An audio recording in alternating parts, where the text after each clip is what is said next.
Hey, look at that. Hello, everybody. Welcome to Torn Tuesday, your weekly dose of all things Tolkien. And it is election night across the Shire. I hope Oh, fun. everybody That's great. I hope everybody I is love voting for that's Gollum Smeagol 24. He has the momentum. We saw it at San Diego Comic Con. We saw it at yes. Dragon Con in Atlanta. We saw it in New York Yeah. Comic Con. Across all of Middle Earth, of People America, we've people seen. cannot resist that ticket. It's a great ticket. Gollum Smeagol. I mean, half of one, six of one, half a dozen of the other. You get the best and the worst, and do the best you can with both of them together. You So get the best and the worst in the same ticket with Gollum and Smeagol. How about that? I'm What just a gonna lovely, pet my lovely day. precious.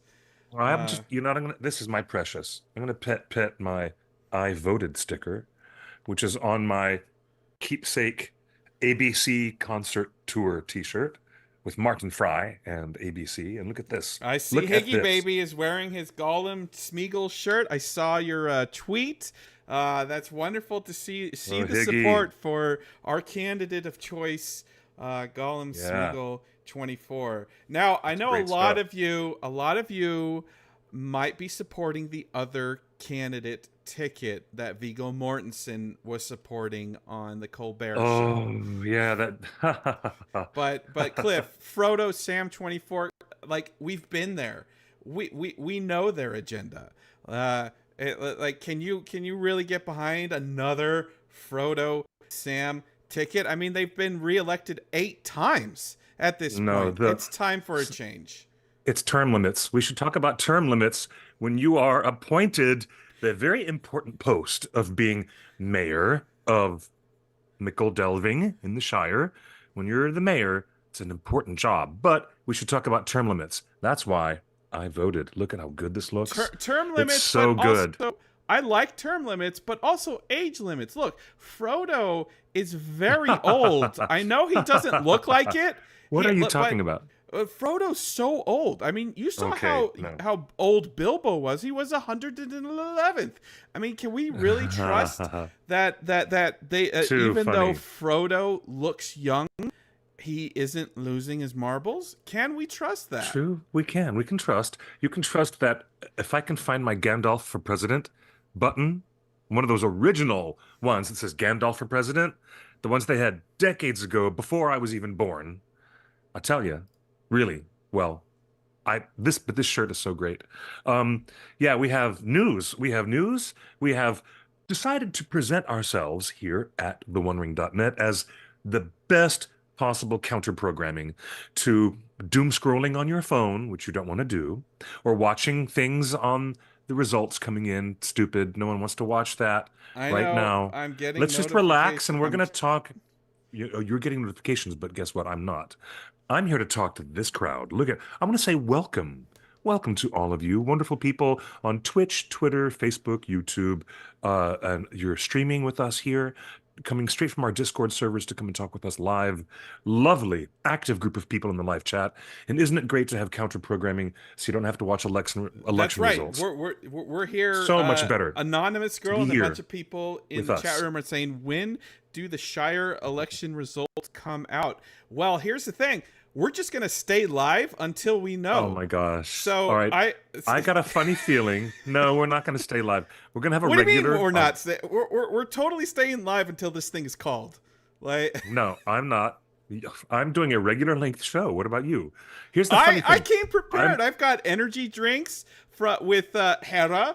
I've got okay. extra Oh, caffeinated iced tea featuring a wolf. War of the I've Rohirrim. got I wish I could get a taste of those. Oh, that sounds extra great. sugar lemonade with Oh, that sounds Hera, good. and Ooh, I've got some coffee with the War of the Rohirrim logo with those are so cool. boba Where'd you in get it. those? Where'd you get those? So I want one. I I'm have jelly. so much caffeine, Cliff. I'm ready to go until this thing is No, called you are Gollum not. Smeagol over I've got you Frodo and better than that. Sam. Instead of caffeinated drinks, I've got the best thing on earth. It's Trader Joe's chocolate peanut butter cups. Watch out. I've got TJ's. All And when right, you've so got you're snacks, prepared. Yeah, you've got snacks from TJ's, we're you're ready to staying live go. until this called. We're staying No, live until it's called. Well, we've no, got we're not. so We are much. so not. You're so funny.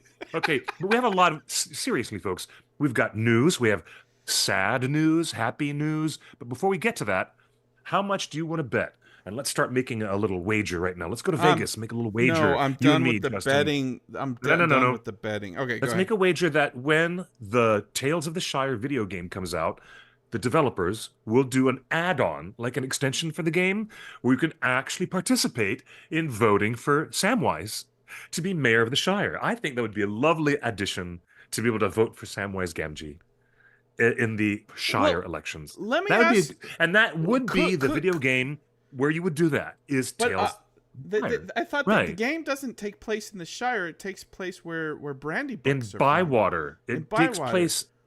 Well, and the village of Bywater wants to become a proper village. So yeah, that is in the Shire, definitely. And that's the whole point of the game. The Shire, your village in Yeah, Tales of the Shire is trying wants to to be grow legit. Yeah, into grow. a bigger town, I guess. I don't know. I don't know. We'll So, find out. But I think it's really. Hey, everyone says in the chat that that's really not a bad idea. That's not a bad idea at all. but it's not only not a bad idea. I think it's actually part of the game. I hope Like so. we're not even joking. In that game, I want to vote for Samwise so bad, like to make it real, as if I'm really in the Shire voting for a mayor. Part of the progression of the I love game, it. as far as we've heard from the developers, I don't know. Yeah. I don't know the whole thing, but Okay, no. the Okay. rumors Oh. are with Tales of the Oh. Shire that not only the mechanics of the game are foraging and growing and cooking and serving food, but the whole Yes. point of serving food is to gain friendships. Those friendships turn into political action, and you try to make your little Bywater village into a township, into a city, and actually A township. become- They don't have cities in the Shire. I don't know whatever they Villages. call They have villages. Yeah, they have villages. Okay. Hell, well, you know what? It's not a bad idea. And maybe the developers are smarter than I am and have already thought of that a long time ago. Yeah, we've so got do not say no to so Trader much- Joe's snacks, that's for sure. We've got so much War of the Rohirrim stuff. Look, we've got teas.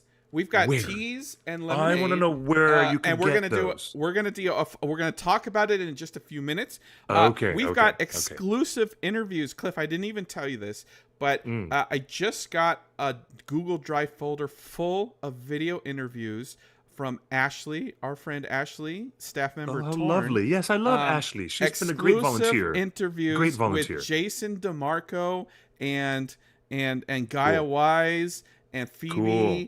and Artie. So we're gonna play some clips from those interviews. So we got actual talking interviews with the creators of War of the Rohirrim. Very We've good. got the teas. They were, we've- let me guess, they were recorded at New York Comic Con, correct? New York Comic Con. And Nice. we've got the Nice. first preview of the War of the Rohirrim Funko Pop, the first Funko Pop in 5 years? Amazing. Can't wait to show you guys in a second. But very before cool. we get into all of this huge Rohirrim news, Cliff, let's get the tough do it. stuff out of the way, The because hard I know news has to happen. this hits you hard. I'm not too familiar with these guys, so you're gonna have to explain their significance and why everybody, even StarWars.com, was lamenting his passing. So go ahead, Cliff. Well, when you're talking about fantasy artwork and the way that fantasy artwork has been, and I mean, there isn't a sentence from a Lord of the Rings fan back from a certain decade, back from, when the kids were in the 60s and they made Professor Tolkien from a little niche coterie kind of intellectual taste to widely embraced popular culture in the late 60s. And then it was a phenomenon. It was a bonanza at that time when in the late 60s, very early 70s, Tolkien hit the marketplace, destroyed all record sales of selling books by the bazillions. And hand in hand with that was the explosion of fantasy art. fantasy artwork came into its own, certainly in America in that period. Um, there was a time even when you couldn't get a heavy metal album made without hiring and contracting an amazing, well-known fantasy artist and painter. Even Boris Vallejo famously did heavy metal album covers featuring, you know, Conan style barbarians. Very, there was the influence of Boris Vallejo, and on the Tolkien side of things, there were calendars, not just, no boy, not just rock and roll albums, but there were artists who had their heyday in this period of time illustrating for calendars, and everybody had one. I mean, I had such an amazing, I still have an amazing collection of 1970s calendars where I grew up as a boy. And the brothers Hildebrandt were also suddenly a hot commodity. I mean, it wasn't just like, oh, look at this artwork that somebody did for, ELO or these progressive rock bands that were flourishing in the early 70s. It was also about who had the coolest and most recent J.R.R. Tolkien wall calendar. They came as 12-month wall calendars that featured this beautiful format of reproducing popular painters and artists. None more popular at the time than the Brothers Hildebrandt. Now, show this here on the screen for everyone. There it is. Look at that. Um, the Brothers Hildebrandt were just the thing. There was just a moment in time. There was a synergistic moment in time, along with and a few years later, Daryl K. Sweet as well. And at the same time, Boris Vallejo, the Hildebrandt brothers, Daryl Sweet, and all these other illustrators, they got into the business of doing covers for paperback editions. The publishing industry was changing as well, and there was just as much money, if not more, in paperback editions than there were in hardcover sales. Professor Tolkien himself and the wild popularity of The Lord of the Rings in the late 60s catapulted even a pirated edition. There was an edition from some publisher in America that exploited a loophole in the copyright law so that they could get an edition put out that wasn't really authorized. So Professor Tolkien got even more popular because students on campuses got involved. Hang on, I wasn't And paying attention. How did you get so off track that you're talking about stuff 20 years earlier? Let's stick with the calendars. no, I mean, but this is when this all happened. It was the Hildebrandt brothers started appearing on authorized editions and reprinted editions that kept coming out. And everybody, even if you didn't get the calendars, even if as a collector you never had your hands on a calendar, it didn't matter. You had your hands on artwork from the brothers Hildebrandt because of the paperback phenomenon. And that's why it's all synergistically connected. Thank you, Justin, for helping me out there. Now, this beautiful thing here that he's showing you was the Argonath. This is another example of how these brothers work together. Uh, Nowadays, it's Ted Naismith, who is the king of the hill, the cream of the crop. But back then, it was the Hildebrandt brothers. And I believe this is the Fellowship leaving Rivendell. that is the Fellowship leaving Rivendell. They were How would also you like to? featured. This is Well, on Heavy Metal Magazine as well. I mean, all this happened at the same time. The wall calendars, the explosion of new artists and classic artists being reproduced on paperback covers at the same time that Heavy Metal Magazine was introducing all the kids my age to wonderful new artists and fantasy sci-fi artists. This was the time. And this is when the Hildebrandt brothers would strike, when the iron was molten hot, and they made the biggest impression um, on fandom with their amazing artwork. And very sadly, I'm looking at my dates right now. It was he's very bearing the sad. lead, but Greg We're Hildebrandt, bearing the lead, but half Greg of the brothers Hildebrandt passed away Greg was this the weekend. surviving. He was the surviving brother.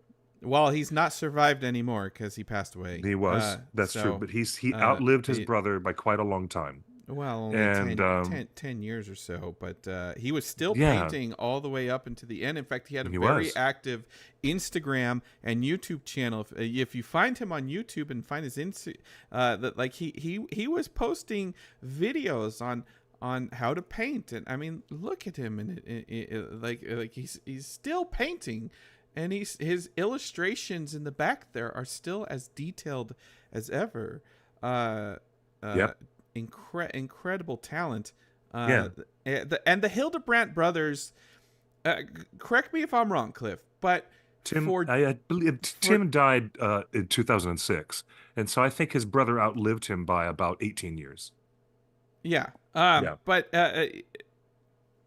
the two artists that are currently synonymous with Lord of the Rings right now, right, Alan Lee, is Alan Lee and John John Howe. Howe. But Hmm. before Peter Jackson's movies came out and put those two guys on the map in a public sphere, Yes, I would say the brothers Hildebrandt were the most famous of they were. Tolkien They were, artists. and that's because their artwork was so widespread in the newly exploding fantasy marketplace, as I just described for the past few minutes. That is the reason why, yes, you have a fully qualified statement by saying that, Justin, because of the fact that fantasy, which is not a huge industry, suddenly fantasy was a huge industry, and suddenly there was a section in the bookstore which was the sci-fi and fantasy section of books that wasn't there before the Lord of the Rings and the success of the sales. And with all that, with the influence of, having kids these days who are just downloading an album don't have the experience of holding a vinyl. And when you hold vinyl, the vinyl artwork that's in your hand is like a permanent, tangible. It's a tangible of this beautiful, large format of fantasy artwork that you're looking at. So yeah, the Hildebrandt brothers really exploded on the scene, and they were legends. They're absolute legends. I've heard a conspiracy theory that Mm, the reason calendars, as we all know calendars, the big square format, are that size and that square is because of the popularity of vinyl records. People, yes. adults loved the big beautiful artwork of a piece of a vinyl, Yeah. and the kids wanted that as well, and so calendars Yeah, were a way to. they were often 14 or 15 inches square, and as a gatefold. And one of the best things about getting your J.R.R. Tolkien calendar every year was finding out what was the gatefold, the big thing in the center, where you But open it up and it to, was double not, wide. That yeah, was the and most exciting part of the not calendar to every put year. but to put a kind of a fine point on it, Cliff, like Mm, every Tolkien fan I think watching here is very well aware of John Howe and Alan Lee. I mean, they are yeah, rock stars. They are. and Ted Naismith today. Yes. Yeah. But thanks to the movies, like it's John Howe and Alan Lee. I mean, they're in Hmm. every press release from Warner Brothers about new movies. They're in press releases from Rings of Power about John Howe's involvement. I mean, John Howe was on an Empire cover with his artwork and stuff. So, like, imagine how well known and famous John Howe and Alan Lee are. That's the Yeah. Hildebrandt brothers, and maybe even a little more famous than that.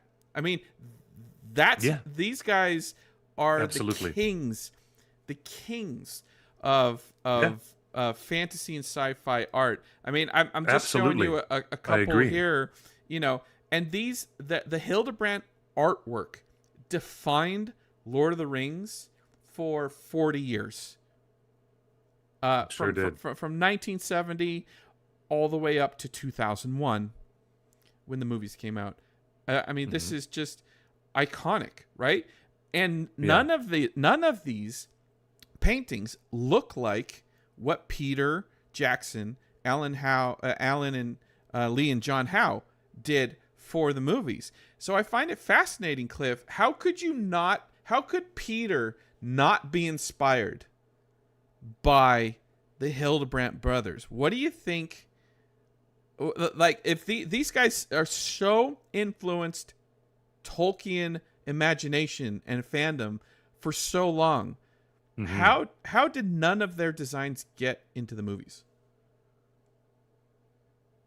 Have you ever That's thought of that? because Yes, I have thought about that. In fact, I'm sure that there's some discussion on the director's commentary tracks, on the extended editions. I think there is some commentary about the fact that back at this time frame, fantasy artwork was different. There was a bright golden hue to this kind of fantasy work, especially Daryl Sweet, who also did book covers for Terry Brooks. The Hildebrandt brothers and Daryl K. Sweet and others in that time frame were guilty of bright, bright sources of light. Um, they had a brighter palette. Their choices of color, um, the scope of their color choices and their color schemes were usually lighter and brighter and carried that air of, it's hard to describe, but it's different. There, it's. I mean, I would describe it It's more as aspirational. I would say it's aspirational. yeah, that's a good word. It's That's a good vibrant word to colors. describe I it. mean, look at this photo. Look at this painting. This is a painting of Galadriel giving the Elisar pendant to Aragorn, and I mean, there's talking with him nothing in any of the movies that that feel looks this anything like this. Technicolor. No. Well, the background trees and the symmetry is strongly suggestive of Eyvind Earl, who was a famous artist working for the Disney studios, responsible for the Sleeping geometric Beauty. trees you see in Sleeping Beauty. Yeah, Eyvind Earl, famous, famous background painter for the Disney animation studio. And there was a brighter and lighter touch. Everything in representational art back then no one had invented anything called grimdark yet. No one had invented really, really dark fantasy yet. The books by Michael Moorcock and Elric, the sagas that got so dark and violent, and other things written by later George R. R. Martin, this didn't exist in the marketplace at the time. Fantasy was brightly lit. Yeah, There were Daisy Kim in the pastels, chat room says this is the Galadriel pastels, and as I first knew her. yeah, when you were absorbed in looking at this type of representational artwork from that period, this is what it was. Things were really bright and light and shining. There's a great use of chiaroscuro with the Hildebrandt brothers. They were masters of shadow and the way that light moves through their compositions, often working with shadows to enhance the direction of light sources. There's something phenomenal and irreplaceable about it, but it wasn't the flavor that Peter Jackson wanted. That's why he had other artists who are more, with a more modern, more grounded in the dirt kind of touch to their quality of work. That would be Howe and Lee. But back then, back in this generation of fantasy artwork could be just as bright and shiny and golden hued as if it really had just stepped out of a fairy tale. And That's that was right. the way it was. Yeah. Adelante in the chat room says the lighting in Rings of Power looks more like these paintings, and I want to focus on that real quick because you're kind of where I'm going with this. I feel like it was kind of a miss by Peter Jackson and that whole movie scenario that nothing in those movies, even the Hobbit movies, felt like a Hildebrandt painting. The movies never really captured the technicolor vibrancy, the chiaroscuro, the brightness. I mean, the vibe you get from this particular painting, and this is exactly what I expected Amazon to step up and do. I thought when they first announced Amazon was going to do a Rings of Power TV show and it was going to have $1 billion budget, I thought they were going to go toward Ted Naismith. I thought they were going to go toward the Brothers Hildebrandt. And this was the show that we were going to get. More fairy tale, more folkloric. Like, and we're talking about and then when they announced the Second Age, like, there was the opportunity was Peter Jackson's movies are dark and dusted because it's a third age. It's Middle Earth at the end, of 3,000 years. It's kind of, its greatness has passed, and Peter has said that, right? That by the Yes. third age, our movie shows Middle Earth where its greatness has passed. When they announced the second age show, I thought we were going to get what the Hildebrandt brothers have promised us for 40 years in all of these wonderful paintings. Mm. Big, bright, vibrant, colorful. Right. And Adelante is picking up on some of that in the show. And I think we got a lot of that Mm-hmm. Hildebrandt vibe with Círdan. And those scenes. The scenes in the smaller version of the Grey Havens, which haven't been developed and built up so huge, that really did feel like there was some Hildebrandt brothers energy in those images. It really did, And which so, I thought was great. I thought it was great. so Cliff, I want to ask Part that I you, really liked. Yeah. do you agree with me? Would Mm. you like to see Amazon go further toward the Hildebrandt aesthetic and Yeah, maybe sure. back I'd love it. away, It's back away lovely. from the Peter Jackson, John Howe, Alan Lee thing? Maybe so. I wouldn't complain. I think that there's that shot where they do the slow motion escape from the orcs in the forest, and Arondir, I also believe Bronwyn is running with him, and they end up out at the light, in the light of the rising sun, which lifts and the clouds open up, and you hear Princess Disa doing some stone singing in the background, but you haven't yet cut to that scene in Khazad-dûm. And that there was that moment where they did this big uplift in the music and this gorgeous reveal of the sunlight. That, I think, in my opinion, in season one, was the closest they got to playing around with light the way that the Hildebrandt brothers did. Now, and if you want, even as a reference point, you could check out some of the really intense, brightly lit paintings of Darrell K. Sweet, where it's so bright, it's almost flat. It's lit in such a way without so many We're shadows. not, but It's yeah, just like a cartoon, almost but like we're a talking 2D hand drawn. the Hildebrands are the perfect bridge. But Cliff, I Yeah. think we might be onto something.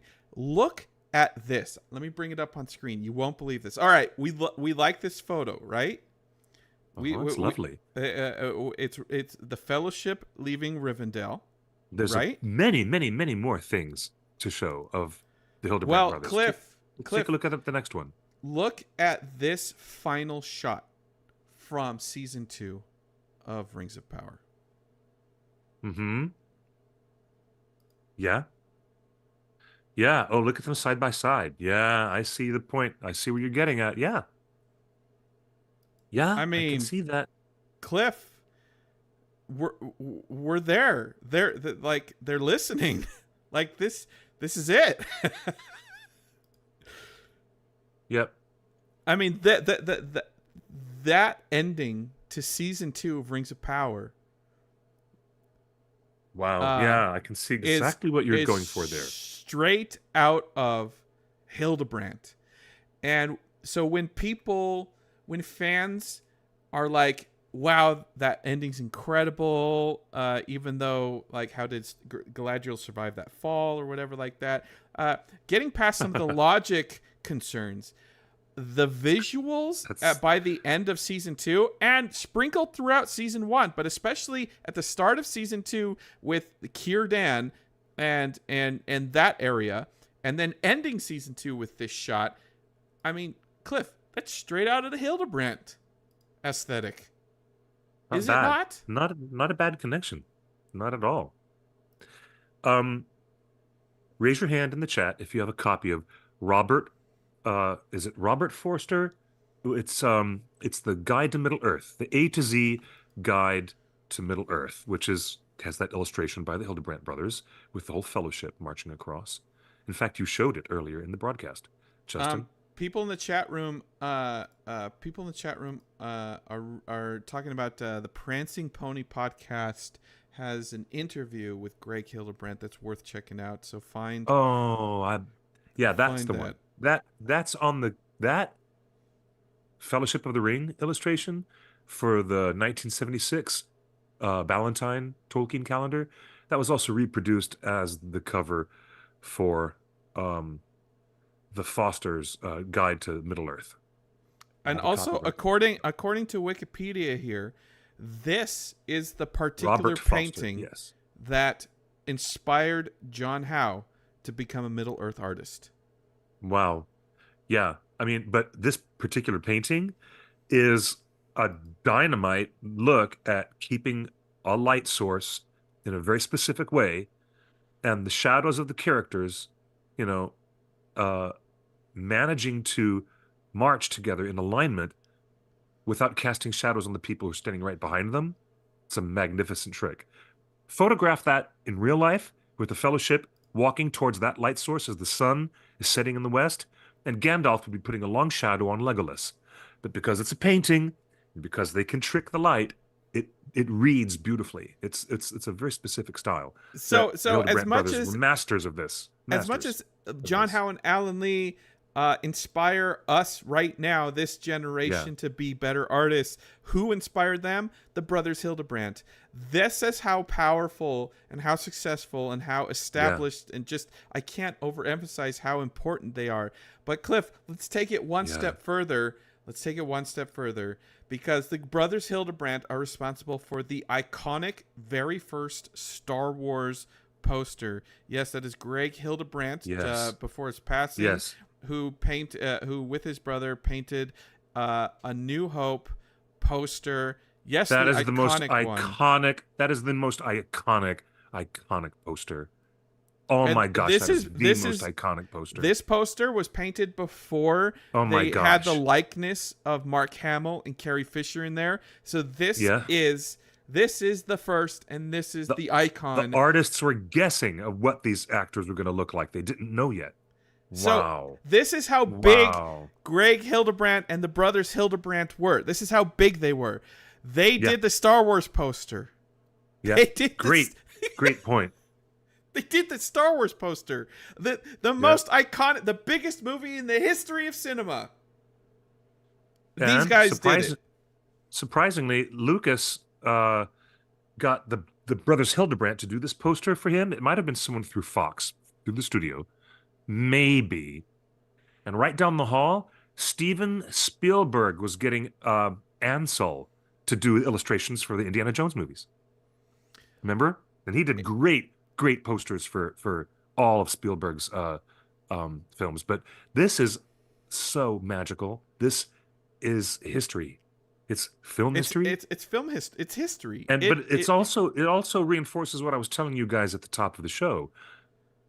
When you were the Hildebrandt brothers back in the 70s, you were the top of the pyramid as far as fantasy sci-fi artists. You were at the very, very top of your game. Well, And Cliff, to lose the last surviving brother, it's time for me to take my hat off in honor and memory of Greg Hildebrandt. And he's with his brother Tim now, making some amazing paintings and talking to each other about chiaroscuro and what light source they want to use. And I just loved their work. They were just the best. They were the before absolute top, Drew Struzan top of the world. Was the Yeah. Hildebrandt brothers. Again, like I can't emphasize this. Before Oh yeah, John Howe, Finrod is before- mentioning Drew Struzan, yeah. But Yeah. before Mike Plug, before I mentioned him, he worked with Ralph Bakshi on Fire and Ice, Boris Vallejo. Yeah, before Boris Vallejo. But I mean that the reason why Schwarzenegger and the studio was able to bring Conan the Barbarian out to that level of success is because of the fantasy artwork of these painters. These painters, Boris Vallejo among them, well, with the Hildebrandt I don't brothers. think the Hildebrandt brothers did Conan. Did they? They did not, but they were Okay, so compatriots. how did we get They were there? peers. They were But we're peers. talking about the Hildebrandt brothers. But the success of the movies is tied in as well. Don't you think that Star Wars poster had something to do with the film's success in some small way? All pieces of Star Wars, the music, and there's a great Yes. documentary about the music you should watch. The artwork, the poster, everything like that. But Cliff, here is how big and important the brothers Hildebrandt is. I just looked it up. We're at lucasfilm.com. Lucasfilm.com, the official website. Oh, who they put that up in memory of Greg. Isn't that beautiful that they did a memorial for him? But Cliff, check this out. This is the first time on record I can ever find that the Lucasfilm website has specifically mentioned J.R.R. Tolkien's The Lord of the Rings. Wow. In just 36 hours, Greg Hildebrandt and his brother Tim, who passed away in 2006, famously painted the now ubiquitous poster artwork that has become inseparable with early Star Wars phenomenon itself. The brothers Yes. Hildebrandt, as they were known, had become wildly popular in the 70s for their lush and epic illustrations of J.R.R. Tolkien's The Lord of the Rings saga, which appeared in calendars, art books, posters, and other merchandise. Their fanciful style caught the attention of George Lucas, who was looking to capture that same magical spirit to sell his space epic. Wow. Wowzer. How awesome is that? What a beautiful, commemoration of their work. Read that again, though. 36 hours? They did that in 36 hours. They painted the Star Wars poster in 36 hours. Gosh, I wonder what kind of assets they had to look at. Maybe just some photo stills. They just had Polaroids of what's going on. I mean, they didn't even the actors. Those don't even look like the actors. He had production artwork from the artist that designed Vader. Man, I'm blanking. I should know who designed. Oh, Vader. you should not blank on this. But this is what I'm talking about. Like the Hildebrandt. No, that's the sound guy. No. That's the sound guy. That's the sound guy. But the brothers Hildebrandt painting the Star Wars and in the end being remembered on Lucasfilm.com and specifically mentioning the Lord of the Rings, inspiring George Lucas. That's fascinating to me. To capture the magic. That is so fascinating. So interesting. Finrod in the live chat is mentioning Ron Cobb as an insane artist at the time. Ron Cobb worked with Forrest Ackerman to present the very first script adaptation of a film version of The Lord of the Rings, the one that Tolkien famously hated and wrote about in his letters. So Ron Cobb was involved. Thank you, Otaku. Yeah, that's it. Yeah, I was going to say Hildebrandt was working off Ralph McQuarrie. So there you go. Okay. That's how impactful the brothers Hildebrandt were, and will continue to be. And if I am Amazon, if I'm Amazon, I'm leaning more into the brothers Hildebrandt and the Ted Naismith style for future seasons. I love pretty good. I love Alan Lee and John Howe. I love John Howe. Yeah. His creature designs for season 1, season 2 Rings of Power were wonderful, but his Snow Troll was cool. It's time. It's time to fully capture for television cameras the brothers Hildebrandt. Bring these paintings to life. Bring these paintings to life. Cliff, this show, Rings of Power, look at that, could show the construction of the Argonath. Possibly. They haven't introduced Isildur's missing brother, who is the person shown in the statues. Remember, Peter Jackson changed who is in the statue. The statue is not in the film. In the film, it's wrong. It's not Elendil and his son Isildur. The statues of the Argonath are really Anarion and Isildur. So that's who I don't know who Anarion is. I won't know. Isildur's missing brother. Because we had to watch two seasons of the Rings of Power without all the members of the family being introduced. That's why. Feels important. My fine feathered friend. Well, that's why. But anyway, yeah. Well, we again condolences to the family Hildebrandt, and condolences Katie, to all so the funny. fans that grew up with the brothers Hildebrandt artwork. Open those old boxes with the calendars. Now is the time to dust off those old calendars and post the wonderful artwork of the brothers Yeah. Hildebrand. I want to I, see it. I I want you to tag the One Ring Net on all socials. I want to see more artwork from the brothers Hildebrand. I can't find my calendars, and I want to see more of it. So that's my challenge to you, the audience. Go find your old calendars. Go find your old books, and start posting it and yeah. tag the One Ring, because I want to see artwork. These guys were the kings of fantasy and sci-fi, and Yes. Lord of the Rings, in conversation with Star Wars, at the beginning and still on 50 years later. The Isn't that two wild? biggest franchises. Period. That's wild. Yep. Wow. Tip of the hat. Farewell. Fare thee well, Greg Hildebrandt. Taking my hat off in honor and respect. And so that's the sad news. But it's, life and the circle of life continues to turn. To everything, there is a season. I'm quoting the book of Ecclesiastes right now. Didn't mean to do that, but to everything, there is a season. And it's actually not a bad read. The book of Ecclesiastes has some interesting wisdom in it. But yeah, I hope that the family, I agree with what somebody said in the chat. I hope that the estate managing the artworks of the Hildebrandt brothers does not strike a deal for any machine learning. But it won't matter because those companies are doing it without permission anyways. So that's a whole nother conversation. Well, All right. what Well, else do we have? moving As we on, continue to we've move got on an and distract update. our audience from the, no, we're going to We've distract got our audience yeah, from the election. Gollum Smeagol are ahead Oh, okay. on the electoral votes. Gollum Smeagol is ahead? Gollum Smeagol is ahead by 30 points versus the incumbent Frodo Sam. I love Viggo Mortensen. You're so I funny. love that he wore the shirt on the Colbert Show. But He did. That's hilarious. We're tired of Frodo and Sam. They have had eight.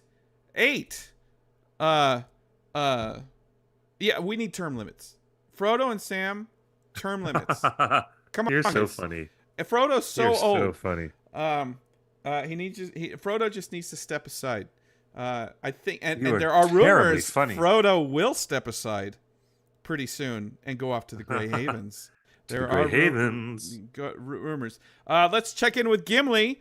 Vote Gimli. Yes. Vote Gimli. Is that happening?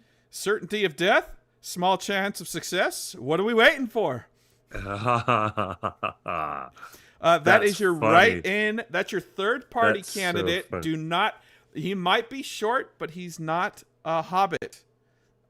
He may look like a hobbit, but he's not a hobbit. He's a little taller than a hobbit. He's your third-party green candidate.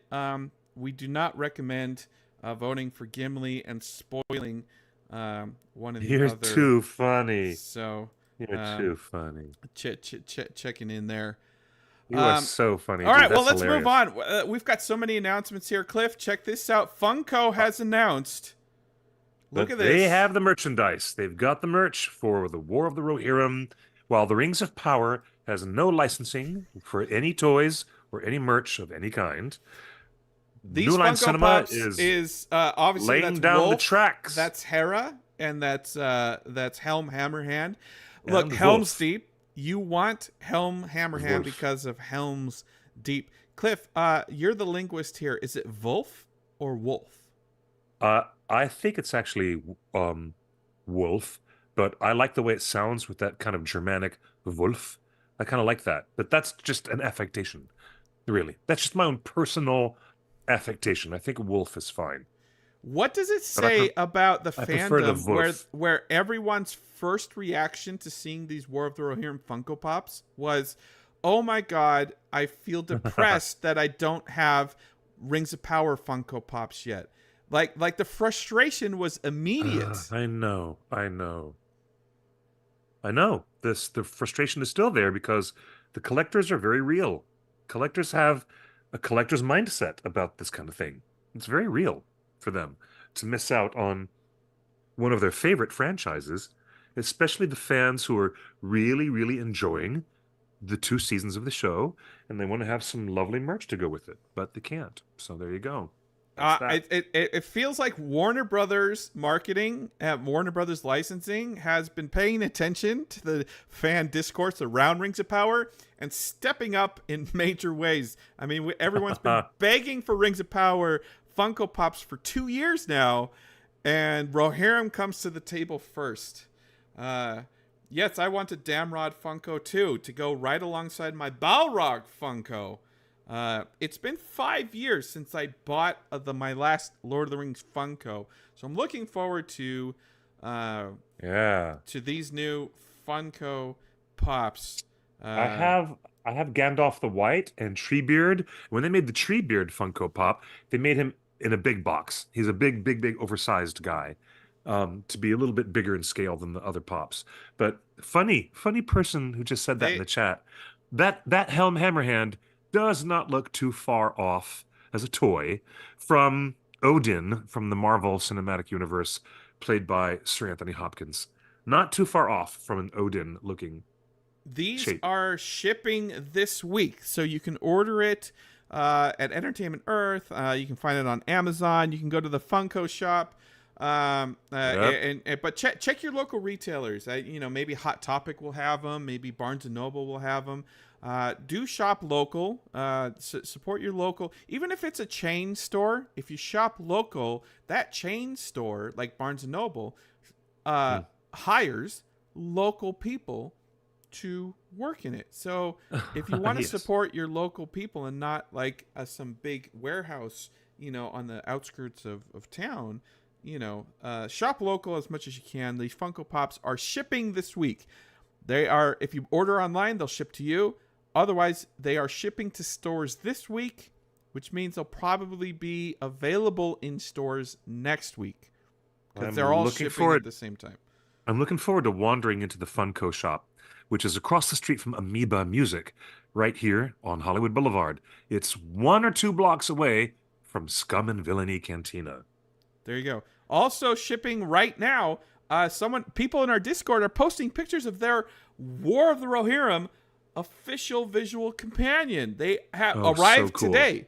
These books are arriving today. So if you order it now. They are shipping now. Of course, you risk spoiling the movie by reading the official visual. You do. But I mean, everybody who's a collector wants to get one right away. I do. I want one of those. Well, it's fabulous. So Cliff, let's open up that spoiler conversation, because the mods in Discord, we were all having a conversation, a friendly debate. Where do you stand on the idea of spoilers for War of the Rohirrim?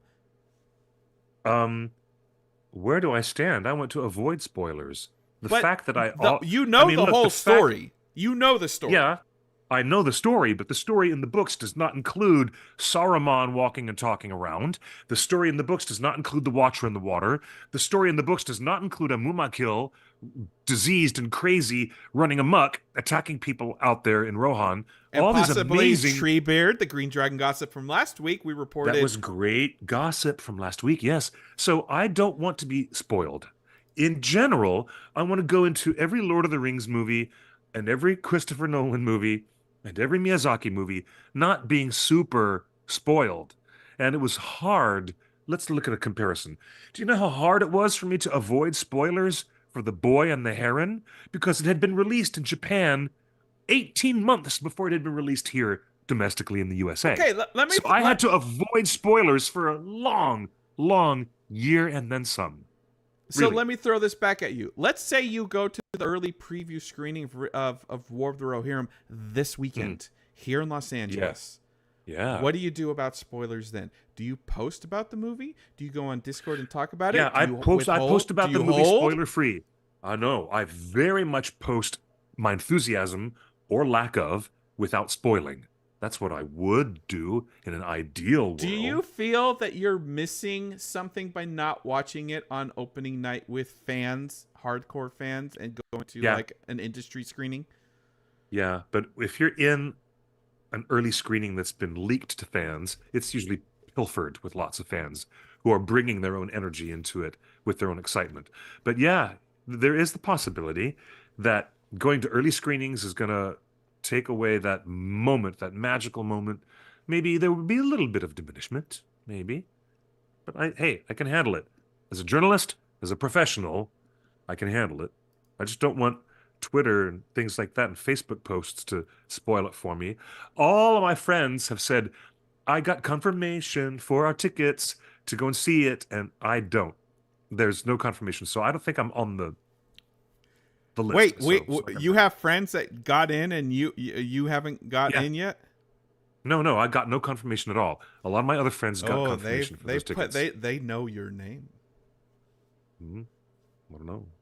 They know your name. Why? Is it because my email was quickbeam@theonering.net and they knew right away? Maybe. So the book is shipping. Speaking of Green Dragon Gossip, again, last week we looked detailed at this map and we found some Ents in the forest. But Cliff, something else happened this week. What else did we find? This same map. Yeah? At the bottom. It says... Bottom, it has a brontosaurus running around on the bottom? That's the wrong movie. No. That's the wrong movie. At the bottom, it says the year 2758 of the Third Age. Oh, okay, there's a date. Congratulations, Taffy. Oh my God, Taffy is so cool. One of my favorites. And you got in there, Taffy. Girl, you're in. Wait, in like Taffy's in? Taffy, congratulations. You got We'll see you in That's Discord. fabulous.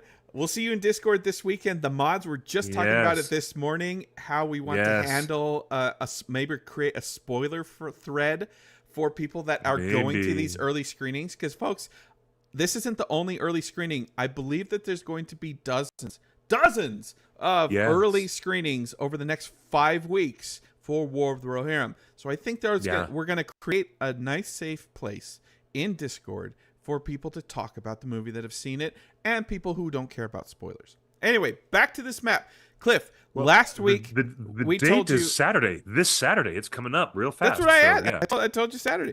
Cliff, last week we took a deep dive into the forest and we saw Ents drawn.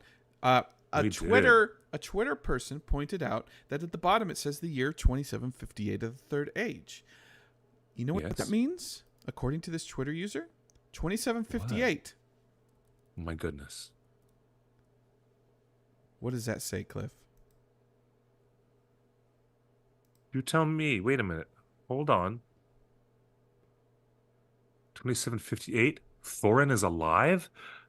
Oh, I can barely read that because it looks so pixelated and small on my window. But in that year, Thorin is alive. Okay, I just increased the size of my window. I can see that better. Intriguing.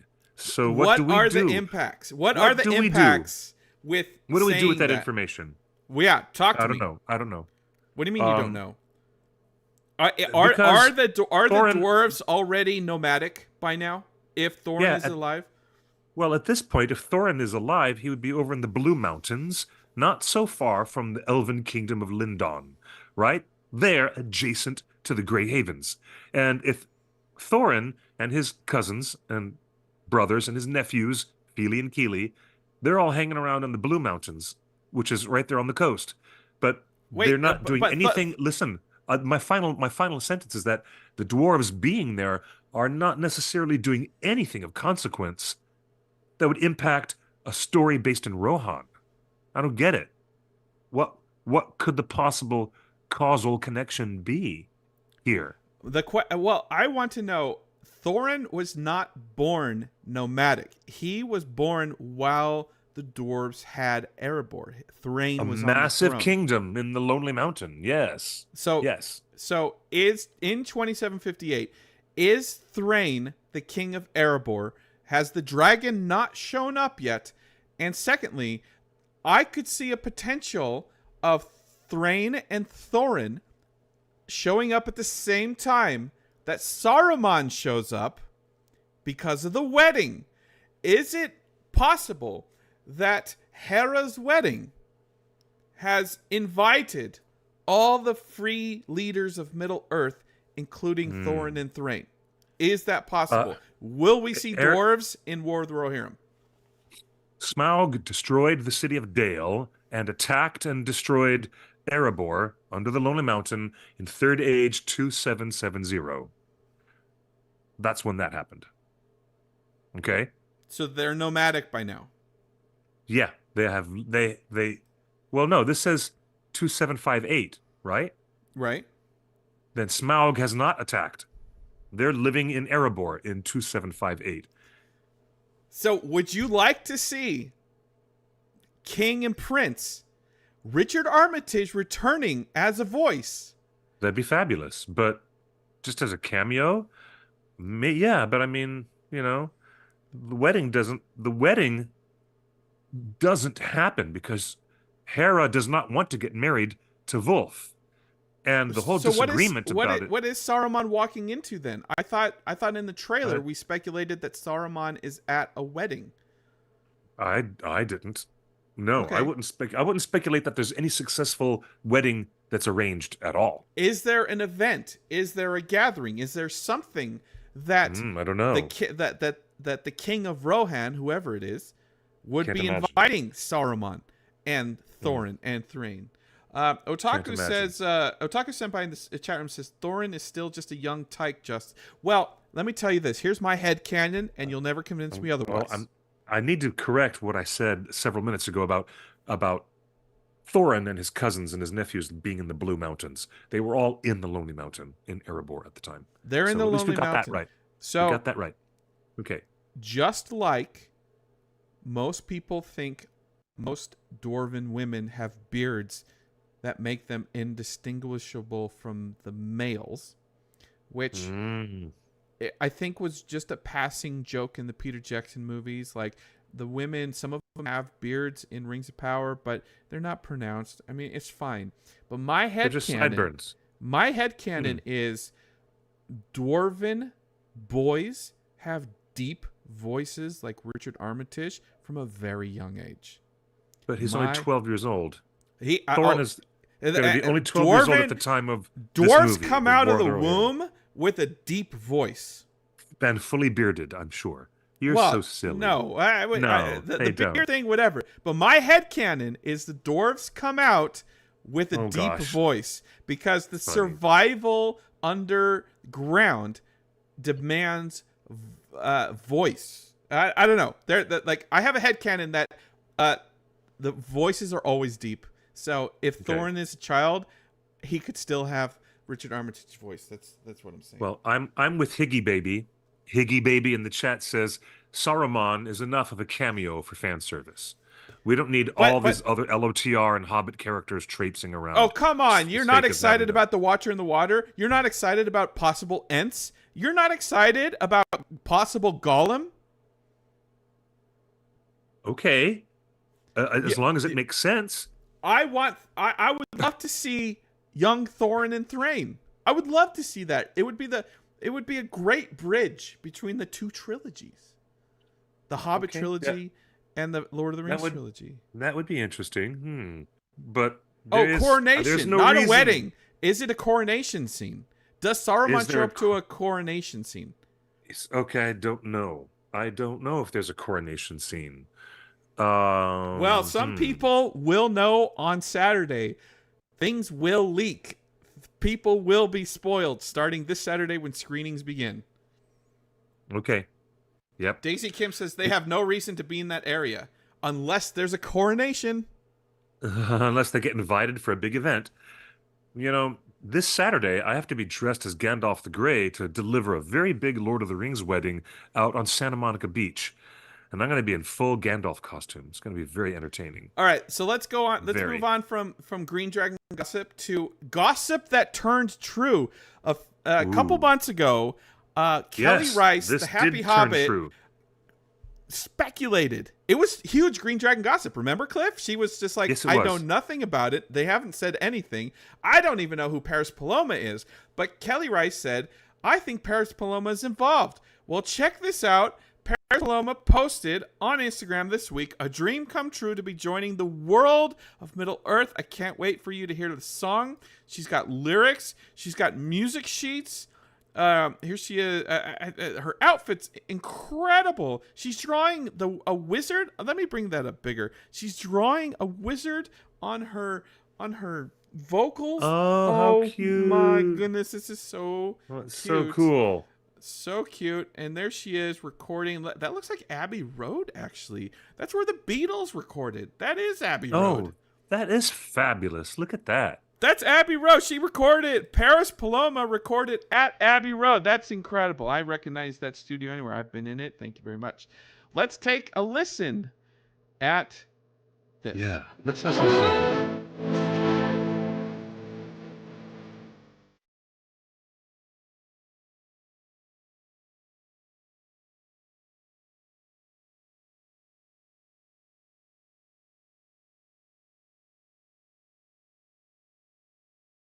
Oh,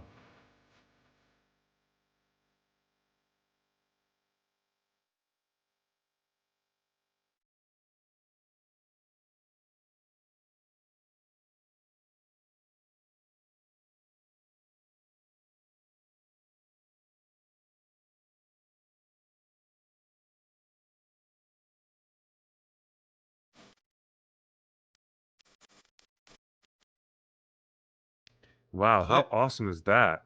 Cliff, your thoughts? Gorgeous and interesting. Um, coming from her musical background, she's on the Network label, which is a famous label for alternative artists. Like, after Bauhaus broke up, Peter Murphy signed with them, and Love and Rockets and all these interesting artists who have been on that label. She is very much in the Florence and the Machine wheelhouse of providing that unique dark pop vocal that she does. And It you felt know that very she Celtic to me. Am I crazy? Like, that was Celtic yeah, inspired. well she grew up in Derbyshire, England. Yeah, it did sound very Celtic, but um man, she is awesome. She's really an awesome artist. Is And that the type I of music that you expected? yes, something like that. Yeah, with those kinds of mandolin sounding mandolins in the background.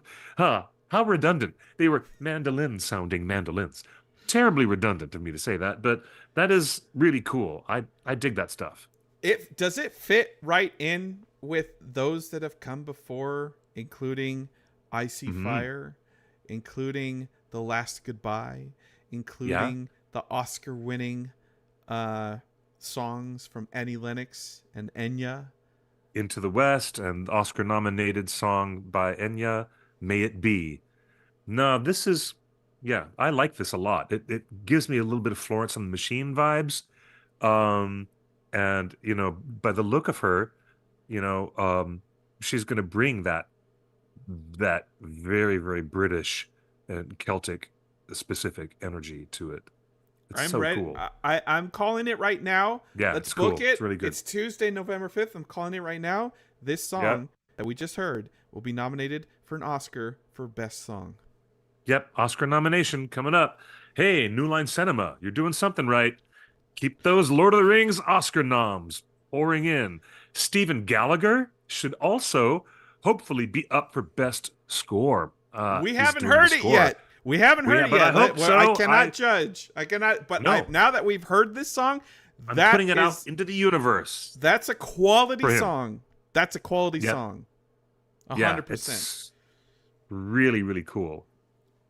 Um, Cliff, this is crazy how this came to be with Kelly, being a fangirl of Paris Paloma, being in her Discord, looking at some cryptic posts and cryptic clues, posts. She was making weird suggestions without trying to break her non-disclosure agreement. But yeah, Paris was making these notifications on her socials, and Kelly Rice picked up on it. Thank you, Happy Hobbit, for picking up on those details and giving us this early prediction. It's superb. Really A, cool. a couple quick hits this week. Box office Fandango poll of 2,000 moviegoers names War of the Rohirrim the fifth most anticipated movie of the season. People are looking forward Ooh. to this War of the Rohirrim movie more than Sonic, more than Mufasa, more More than than Mufasa. more than Marvel's Kraven the Hunter. This is Gosh. top five most anticipated. Wow. And Cliff, wouldn't That's you know it? wonderful. I just drove by Universal Studios Hollywood the other day, and guess what? Pretty crazy that a 2D animated film is being promoted right in front of Universal Studios. Yes, right there at Literally, yeah. And guess what? They also have a billboard like that up above the Jim Henson Studios, right over here, a couple of blocks away from me, on La Brea, south of Sunset. And Cliff, do you want they to have, respond to this? Clark Nova, who is Jason DeMarco, the executive producer of the movie, says, "My yeah. fondest wish is that our film has a trajectory similar to the Rankin Bass Hobbit film. It feels timeless and wonderful, even if it's not for everybody." I love that.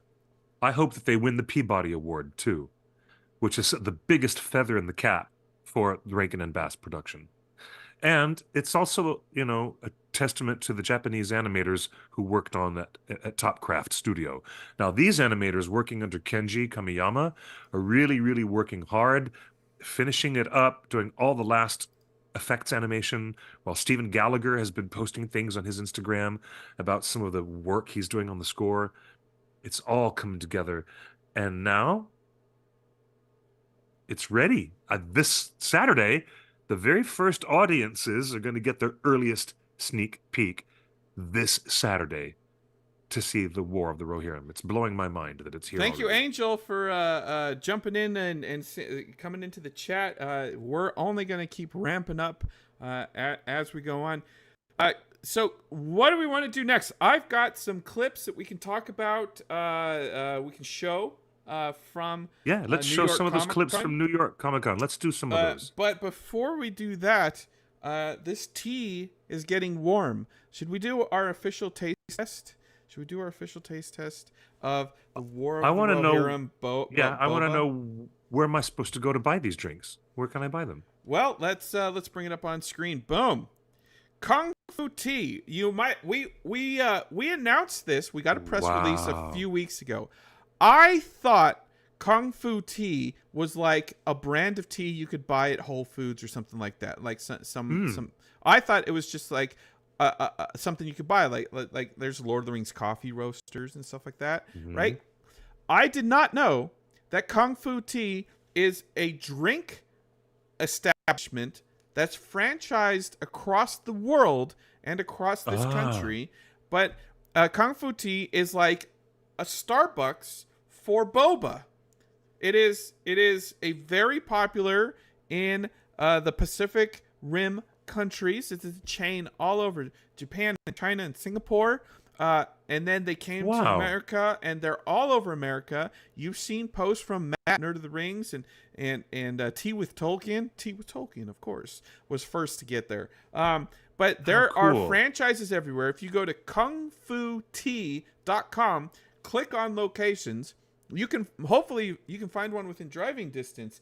There are only half a dozen stores here in Los Angeles. Really? So it's kind of out of the way. They're still expanding. Most of these stores opened up in the last 2 years. So don't feel dumb if you didn't know that any were close. Because they're still opening. Kung Fu Tea is a store. It's a drink store like Starbucks or Coffee Bean or anything else. But they serve ice blends, yummy ice blends. They have a s'mores one that's fantastic. But I wanted to try the War of the Rohirrim drinks so before we get going, I just want to say, you know what, there are none located in, there's one way up there in Lancaster by you, but there's none in the San Fernando Valley or in Los Angeles or in the LA basin. Absolutely none whatsoever. I think there's one in Whittier. There's one like San in Gabriel Artesia. Valley. Yeah, Artesia and Whittier. There's one in You get into Artesia. the San Gabriel Valley. So I just want to say this. Well, I don't live there. it is kind of encouraging that marketing still works. I think a lot of companies and brands and movies forgot how to market movies. They just how to do good marketing.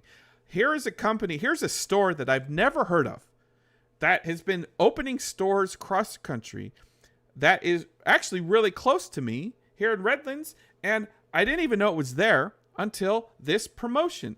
So Lord of the Rings got me to come in the store, and it's a wonderful store. It's clean. It's just great. A wonderful guy worked behind the thing. He made the drinks, took the orders.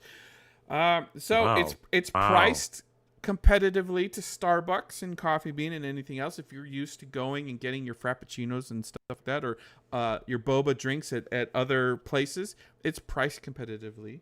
But here's the thing, Kung Fu Tea, as of this week, and this will be true, I think, for the rest of the year until the end of December, I believe. So you have enough time to go to a Kung Fu Tea, because Okay. that if you know anything about boba, let me spend. If you know anything Oh, about thank boba, you, Monica. boba. Thank you. She just invited me. So boba has these balls, these little balls at the Tapioca. bottom, They're tapioca made balls. of tapioca, dude.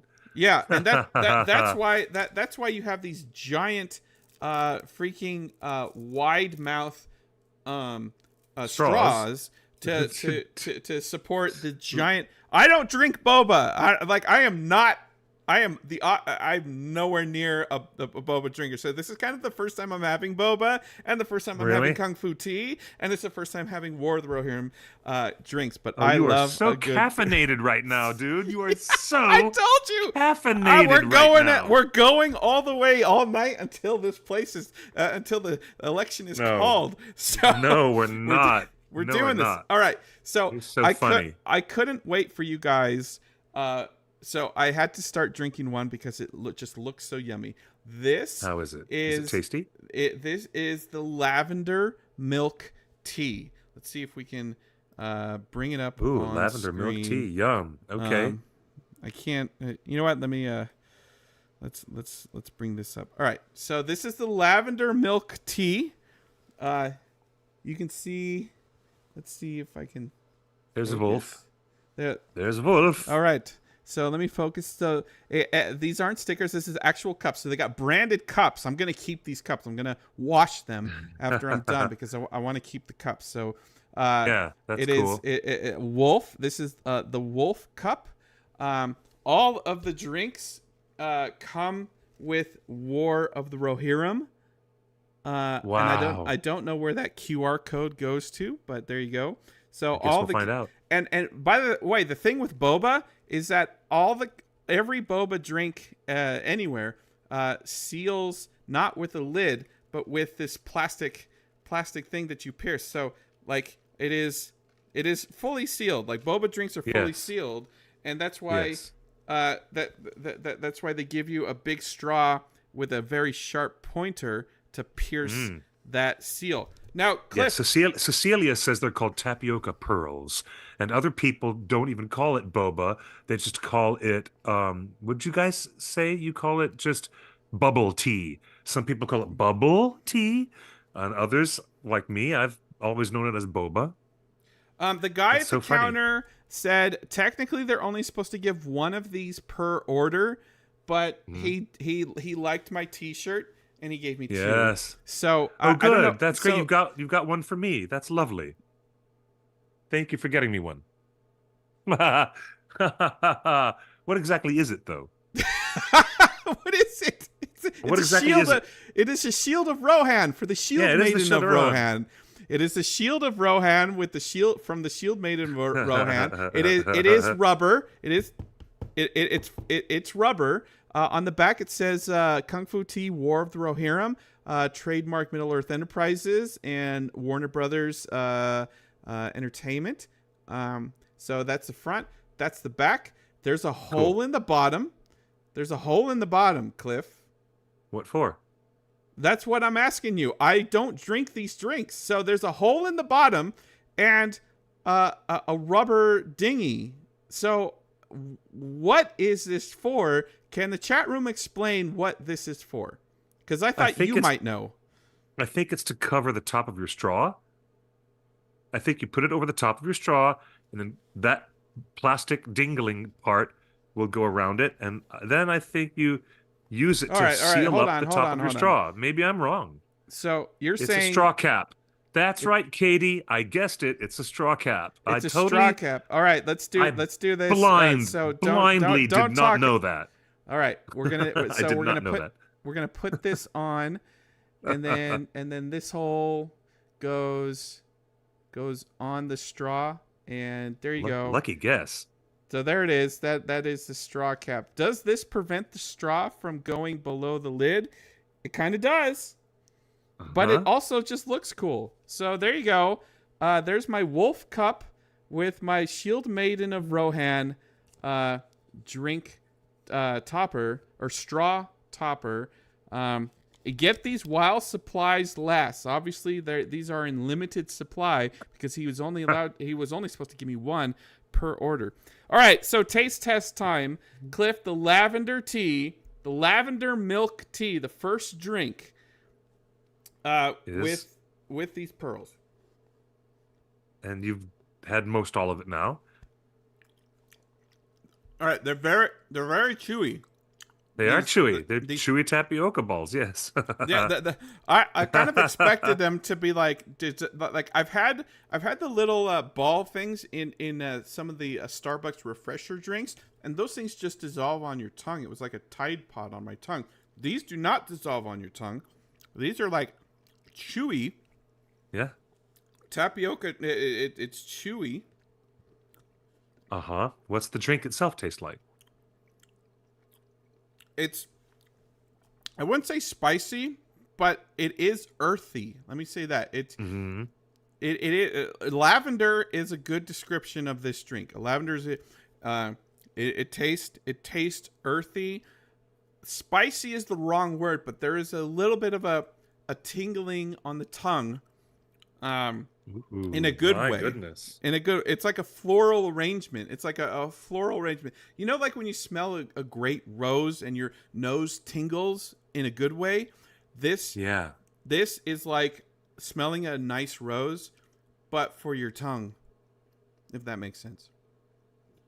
TD Matthews says, show the QR code so that the people can grab the freeze frame and check it out and see what it connects to.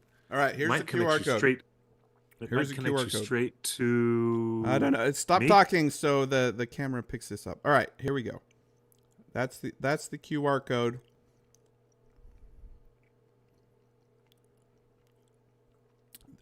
So this is the lavender latte. That is so funny. This is stop talking so we can show the code. Oh my god. That's the lavender latte. It's like a rose petal on your tongue with tapioca pearls that I'm still chewing. I'm still chewing these tapioca pearls. That is very. So should we try the next one? Let's try the next one. Yes, let's try the next one. That is the Middle Earth Lavender Latte. And the next one, let's do... is a hard lemonade with a 5.6 alcohol content? Oh, no. That's the lavender milk tea. They don't have those kinds of drinks. Okay, so they don't have alcohol. That's the lavender milk tea. I'm going to take the straw out. I'm going to use the same straw. Is that kosher? Yeah. I suppose it is. There was a tapioca ball stuck in this thing. All right, we're moving to the next one, which is the Middle Earth Lavender Latte. I just tasted the milk tea. I'm going to shake this up. You can see it's kind of separated because it's been sitting a little bit because I had to go get it. All right, so I'm shaking it up. You can see all the you can see all those tapioca balls doing their thing. Wow. Pearls. I'm sorry. The other thing that, again, I'm so easily entertained. Look, they even put an X on the thing where you're supposed to poke the lid. Yes, so that's right. Thank you. For an idiot, for an idiot like me, I need to know where to poke the straw. All right, we're gonna do this. All right. Idiot proof. So let's see if we get the sound of poking. All right, here we go. This is drink number 2. That was Hera's lavender milk tea, even though it's in the wrong cup. This is Middle Earth Lavender Latte. So this is, I think, coffee and milk and boba. Oh my goodness. Oh yeah. Okay. Oh. This is a much different drink. Okay, this is way different. Is it? This is Uh, these That is hilarious. These boba balls in the Middle Earth lavender latte, these are more like the Starbucks refresher ones that are just popping on my tongue. They're not chewy. These are different balls. They're different pearls. These drinks are different. Okay, I'm kind of blown away.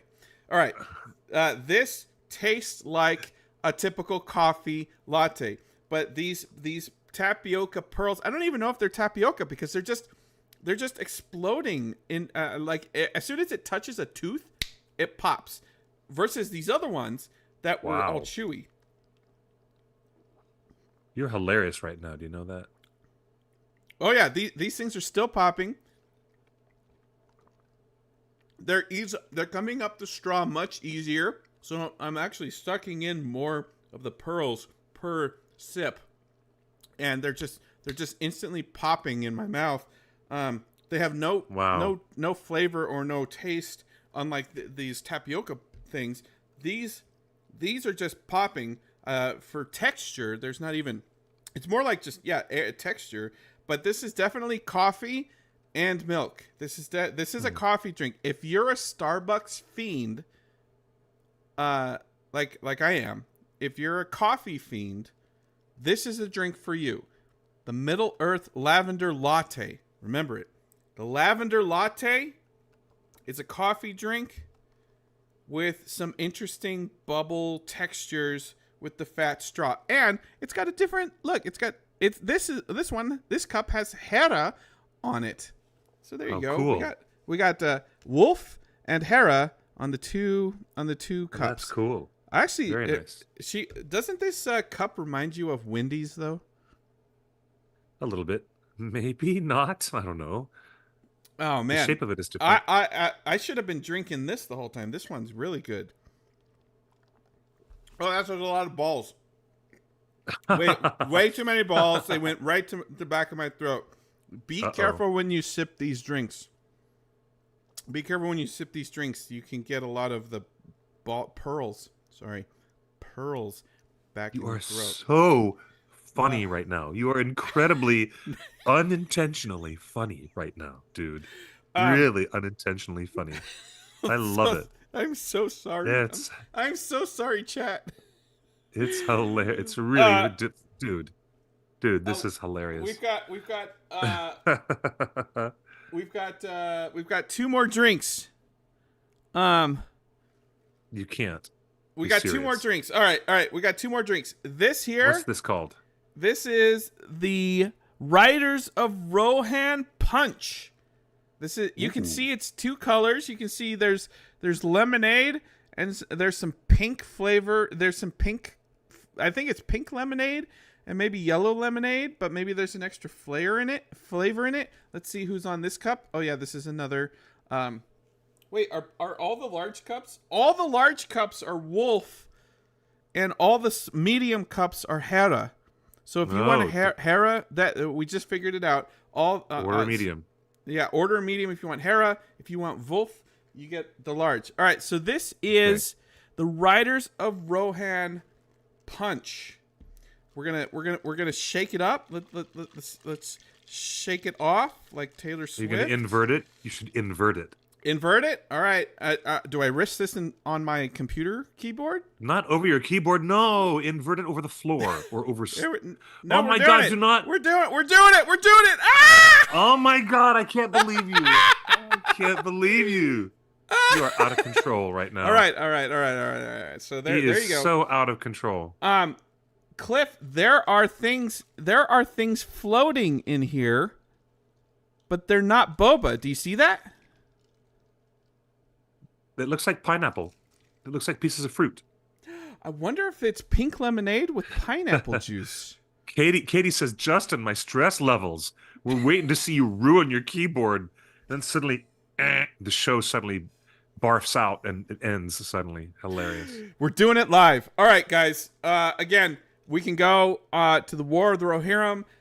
X marks the spot. We're gonna funny. We're gonna pop this drink. So this is a fruit punch. This is a fruit punch. I think I don't want to tear open the lid and taste those things. I'm scared. I'm not a big fan of pineapple, and I don't want pineapple like jumping into my throat right now. But I love pineapple. Pineapple's the best. all right, here we go. Here we go. Here we go. Here we go. Oh, sorry, Monica. That's what Monica said. Okay, hold on. Here we go. Here we go. 1, 2, 3. Oh yeah, that's pineapple. Oh, Is it tropical? And It's pineapple very- flavored? yeah, it's pineapple lemonade. Oh, that sounds great. That sounds delicious. Yeah, but I don't like the texture of pineapple. Oh man, I like the drink. I don't like Well, the that's texture on you, of pineapple. man. Yeah, That's too bad. I'm very weird. That's way too bad. If you don't like pineapple, then that's entirely on you, good sir. It's the most all right, heaven-sent tropical fruit that we have on Earth. It's wonderful. How can Riders you of do that? Rohan Punch. Here we go. Okay, pineapple time. I hate this. Oh, what are you doing? No. What on earth are you doing I hate now? the texture of pineapple. I like that's on me. That's on me. This drink is yummy and delicious, but this fat straw soaking up, putting pineapple chunks in my mouth. I don't want it. Giant pineapple, picking up the fruit. I need a smaller straw for this one because I don't want tad pineapple chunks. fruity. But maybe you guys do. Maybe you guys like pineapple chunks. So I this do. is I would love that. That's the one I would go for. Is the pineapple punch? I would totally go for that. all right. The Sounds great. pineapple punch, War of the Rohirrim, pineapple punch. Yes, everybody, raise your hand for pineapple on pizza. Pineapple and Canadian bacon, the most delicious pizza. Yum yum yum. Thank you. Absolutely not. Yeah. Pineapple on pizza? I don't think Absolutely. we were ever going to go in this conversation, but absolutely And guess not. what? You'll lose. You're gonna lose. You're gonna lose, son. No. Son, you're gonna lose. Yeah, Cliff, it is election day. Do we need to put this to a vote? Do we Pineapple need- does not go on pizza. Let's put it to a vote. Let's put a vote in the chat. Can we put a vote in the chat? Does pineapple belong on pizza? Yes. I think people are done voting enough Okay. today. We've done Yeah, enough voting today. We've done enough of that. Too much. Okay, so you can get the characters that you want judging by size of the drinks, the medium or the large size. There's also something served in a can that shows a different design of Hera, and there's her shield. Now, they also have canned drinks. All right, what is this canned drink that they have there? I can't find the menu. So here's the thing. I can't click on this, so you can't really order online, and that's where people were getting confused that I can't order online. I would have to get on the Metrolink commuter train and go all the way across town, many, many, many, many miles to find one of these locations, because they don't have any here in my neighborhood at all. So I'd have to go way out of my way to find one. So You're lucky. There's one right there in your town. Right there in your town. All right, so that You're was lucky. Hera's Wild Lavender Punch. Actually, that was the name of it. You can see it at the top. The pink drink is Hera's Wild Lavender Punch. Now that's the one that has wild lavender and pineapple. Yeah. That's what that is. Okay. Not a fan. Not a fan. It looks good to me. I love when we ask the chat and we get some wild responses. And then, of course, there's Otaku Senpai, who gives us the most measured response, says, I love it so much. It says right here, Hawaiian pizza is not an abomination, but not my favorite either. And I'm suddenly reminded of Bilbo talking to Elrond and saying, you know, Elrond, I've been told that it is not wise to seek the counsel of the elves, for they will say both yes and no. I'm totally reminded by Otaku Senpai of that Bilbo moment with Elrond. It's really lovely. Well done. Right, really well done. Really good. What's the last drink you got there? All right, the last drink you can see up top here. The drink on the very right is our final drink of the night. What is that? I ordered it in a large cup. It is the Riders of Rohan lemonade, and coincidentally, Cliff, Lemonade. The same drink is also available in a can. So they offer a freshly made Riders of Rohan lemonade that's combined nice with and black cold. tea, right? It's a lemonade black tea if I'm not wrong, is that an Arnold Palmer? Half Yes, tea, half lemonade. It's an Arnold Palmer. lemonade, Yeah. black tea, but Nice, delicious. It looks so good. it's a Riders of Rohan, not an Arnold Palmer. It's a Riders of Rohan tea. Yep, that's right, Lemon tea lemonade. Iravandi. That's right, Iravandi. Totally. Should we try them both and compare the canned versus the fresh? Let's do it. All No, right. try the fresh. Save the can. Save the can and do not. I open got the two can. cans. I'll save you one. I'll save you the unopened one. All right, so Oh my we're gonna gosh! do this. Thanks. We're Okay. gonna we're gonna do this. I'm saving you the can, but I'm not saving you the topper. This topper is mine. All right, so here we go. Monica, I will come. I'll take you on that invite. Monica, wonderful invite. I love that. It sounds great. Riders of Rohan. That is ice. This is the first drink.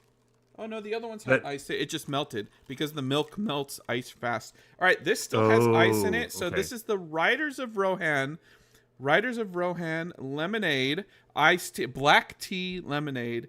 Let's go in for the punch. I'll save you the unopened one. Katie's like, what if he had said, "I'll save you the opened one" instead? What if he had said that? Too funny. Okay, so mix your ingredients. Do not invert.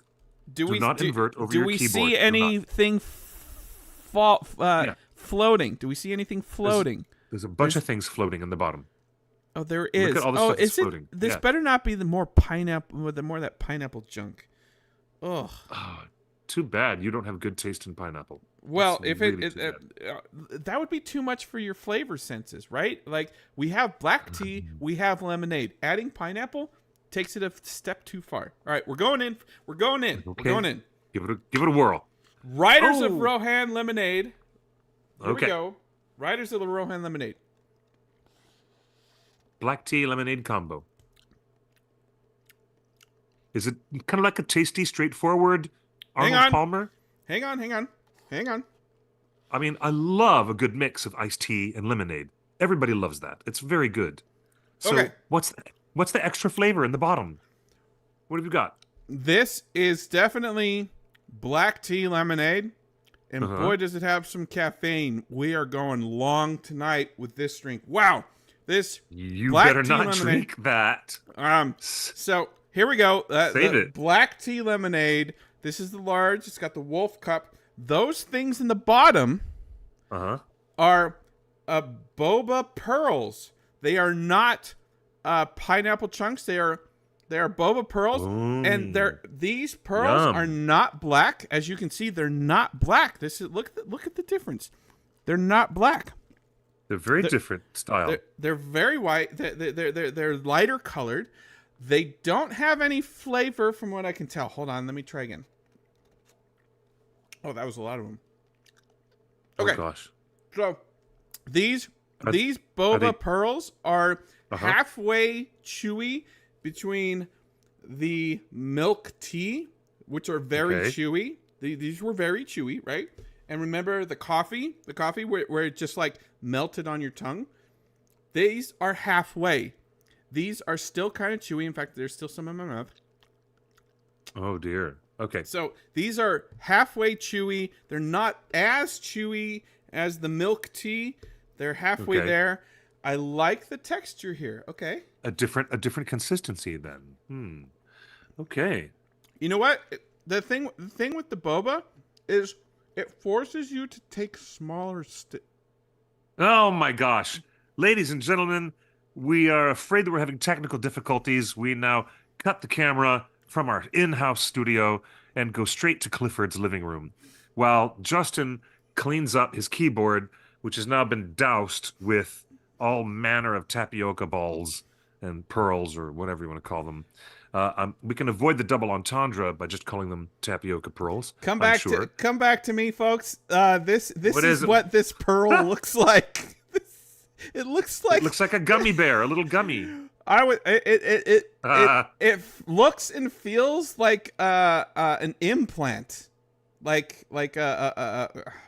what's breast implant, I guess, is one way to You mean feel like a it. silicone? It looks like a silicone Yeah, implant? look. Are at you the crazy? Look at the color of this. It's like translucent, and I'm putting some pressure on it, and it's not popping.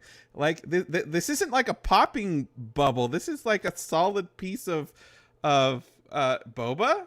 Tapioca? Oh, Oh my Cecilia in the gosh. chat room says tapioca pearls are transparent. To make them look dark, they put caramel in them. So these Uh-huh. are same tapioca but with caramel, Which and is why they're so chewy. these are default tapioca pearls, and it is my keyboard whatever. So You're right, Taffy. You're right. The level of unhinged tonight on our Torn Tuesday is out of control. I've never had a more caffeinated Justin with me on my show until now.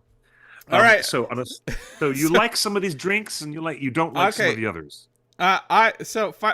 Final verdict on the Riders of Rohan black tea lemonade.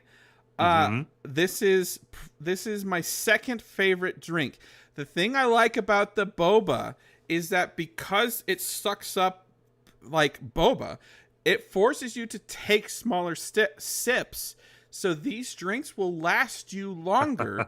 And now I understand why they give you drink toppers. Because on a hot day, I will power through my Starbucks coffee, tea, refreshing drink. I will just down it and start chewing the ice because I drink it so fast.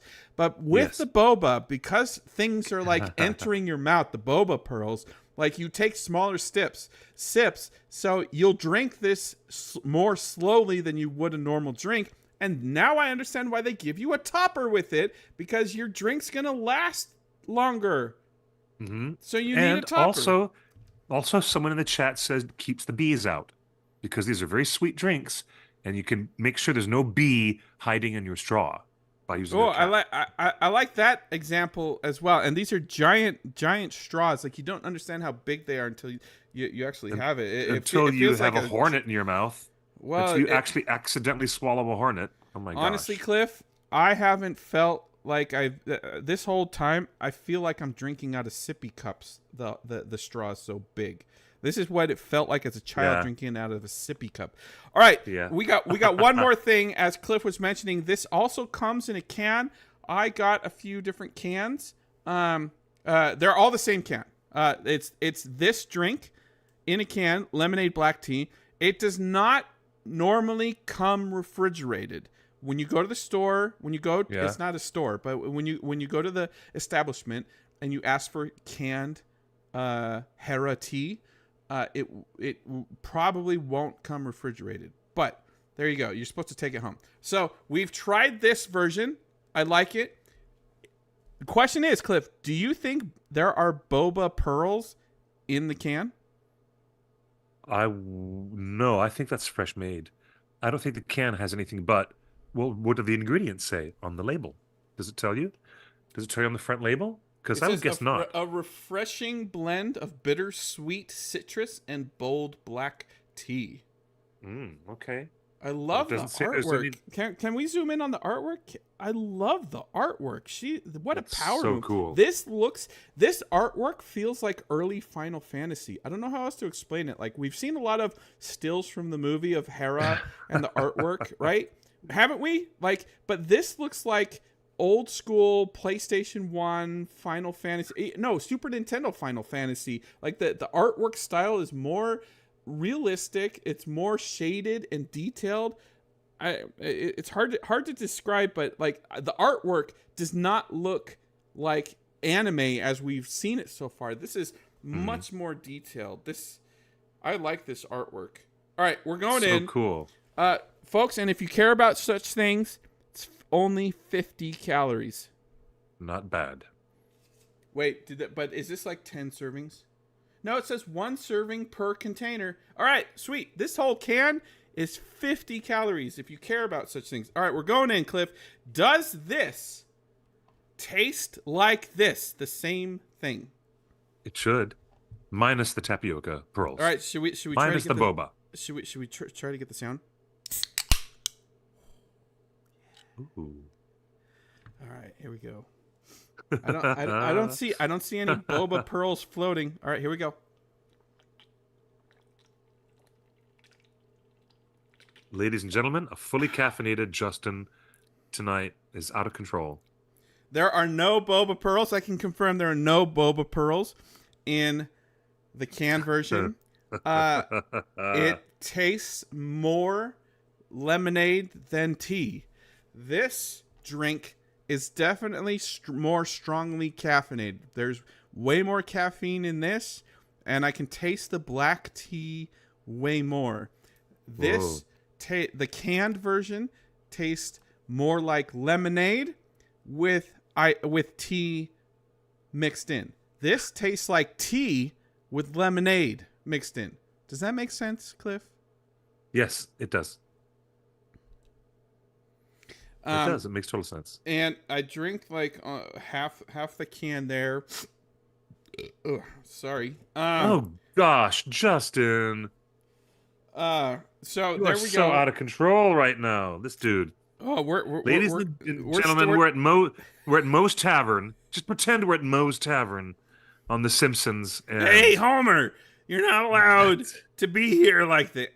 All right. That's a good one. All right.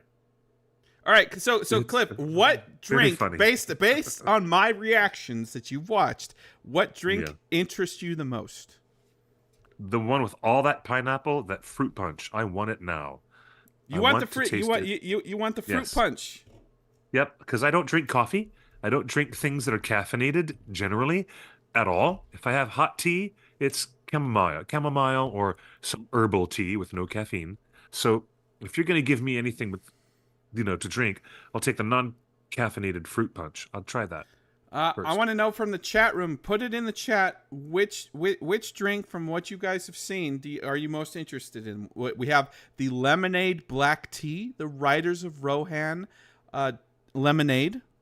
We have the Hera lavender milk.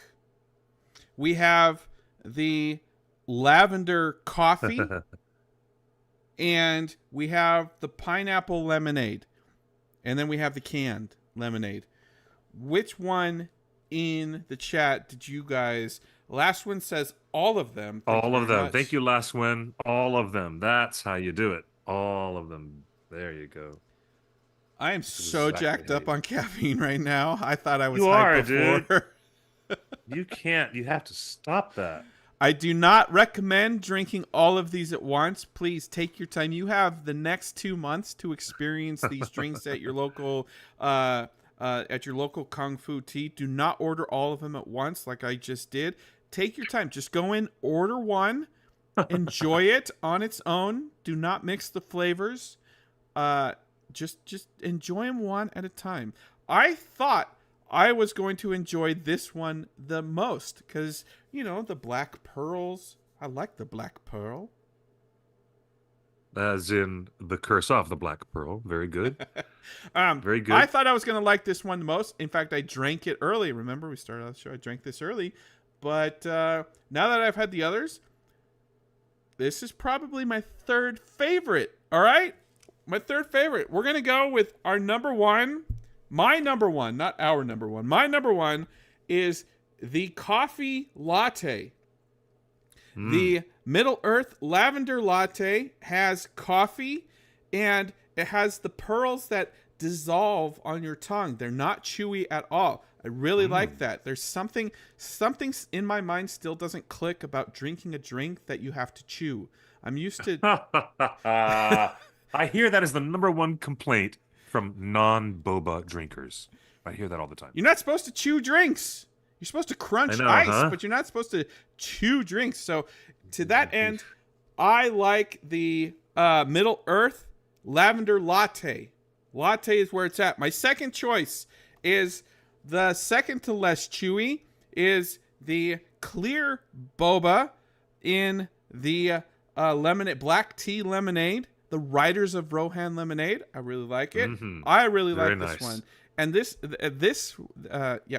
coffee one, this latte one is going to keep you up at night. It's going to give you the energy you need in the morning. I can feel that this one had the juice. This is the energy drink right here, man.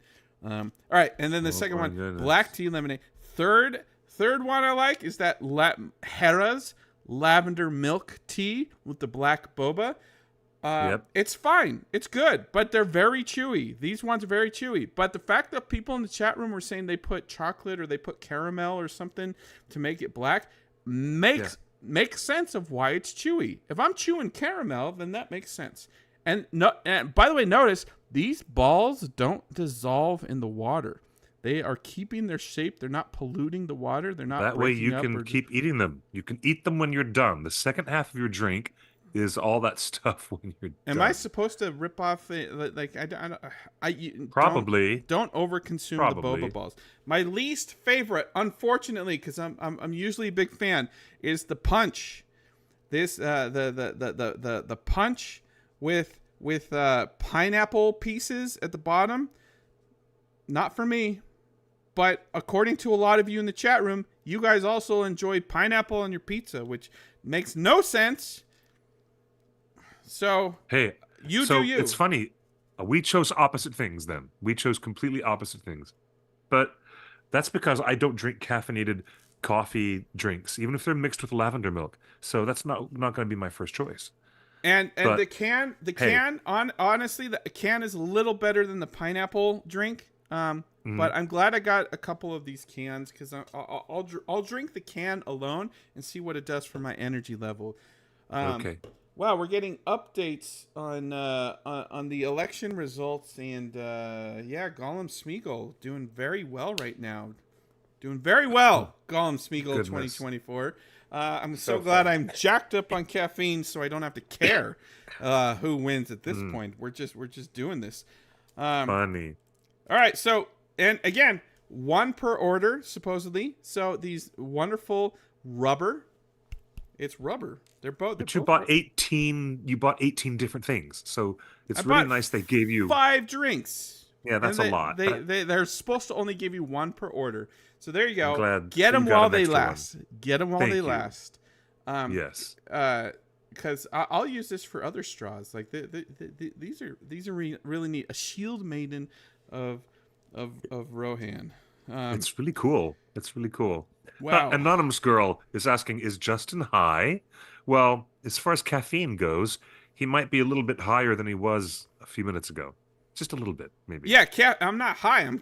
I just drank like so much caffeine. We had 5 drinks here from War of the Rohirrim. Let me bring it up on screen. Again, War of the Rohirrim drinks are at Kung Fu Tea. That's right, Kung Fu Tea. Let's we can look at that. Locations in USA, Canada, Cambodia, Taiwan, and Japan. Oh wow! None in Australia. I'm so sorry, but if we look at the United States here, man, there's so many pop-ups here. Look, there's 18 in Southern California. There's 39 in the Indiana and Ohio area. 172 in New York. 12 in the San Francisco Bay Area. 13 in the Illinois area. It looks like 13 in Illinois, 6 in Minnesota, and 47 in Houston, Texas, down near Houston. So lovely humid Houston. So let's go down to Southern California. Looks like we've got 5. Some in San Diego. There's a couple in San Diego. Yes. 2 south of Temecula and Oceanside. 2 in Greater Los Angeles. Oh yeah, there really is none around here. I know. A couple near Ontario, a couple in Redlands and Riverside. So there you go. Not a lot nearby, but worth it. Cliff, people in the chat room offering to meet up with you. This is a place. It's a cafe. It's a place to meet. Don't just go there and get your drinks. There's no drive-through, at least from the one I went to. There's no drive-through at Kung Fu Tea. You go in. It's a cafe. You can sit down. They have Wi-Fi. They have comfortable chairs, great music, and just a really good atmosphere. So you can sip your Hera and Wolf tea with War of the Rohirrim. I can't turn my drinks upside down anymore because we poked holes in all of them. Yeah, you did all that. That's true.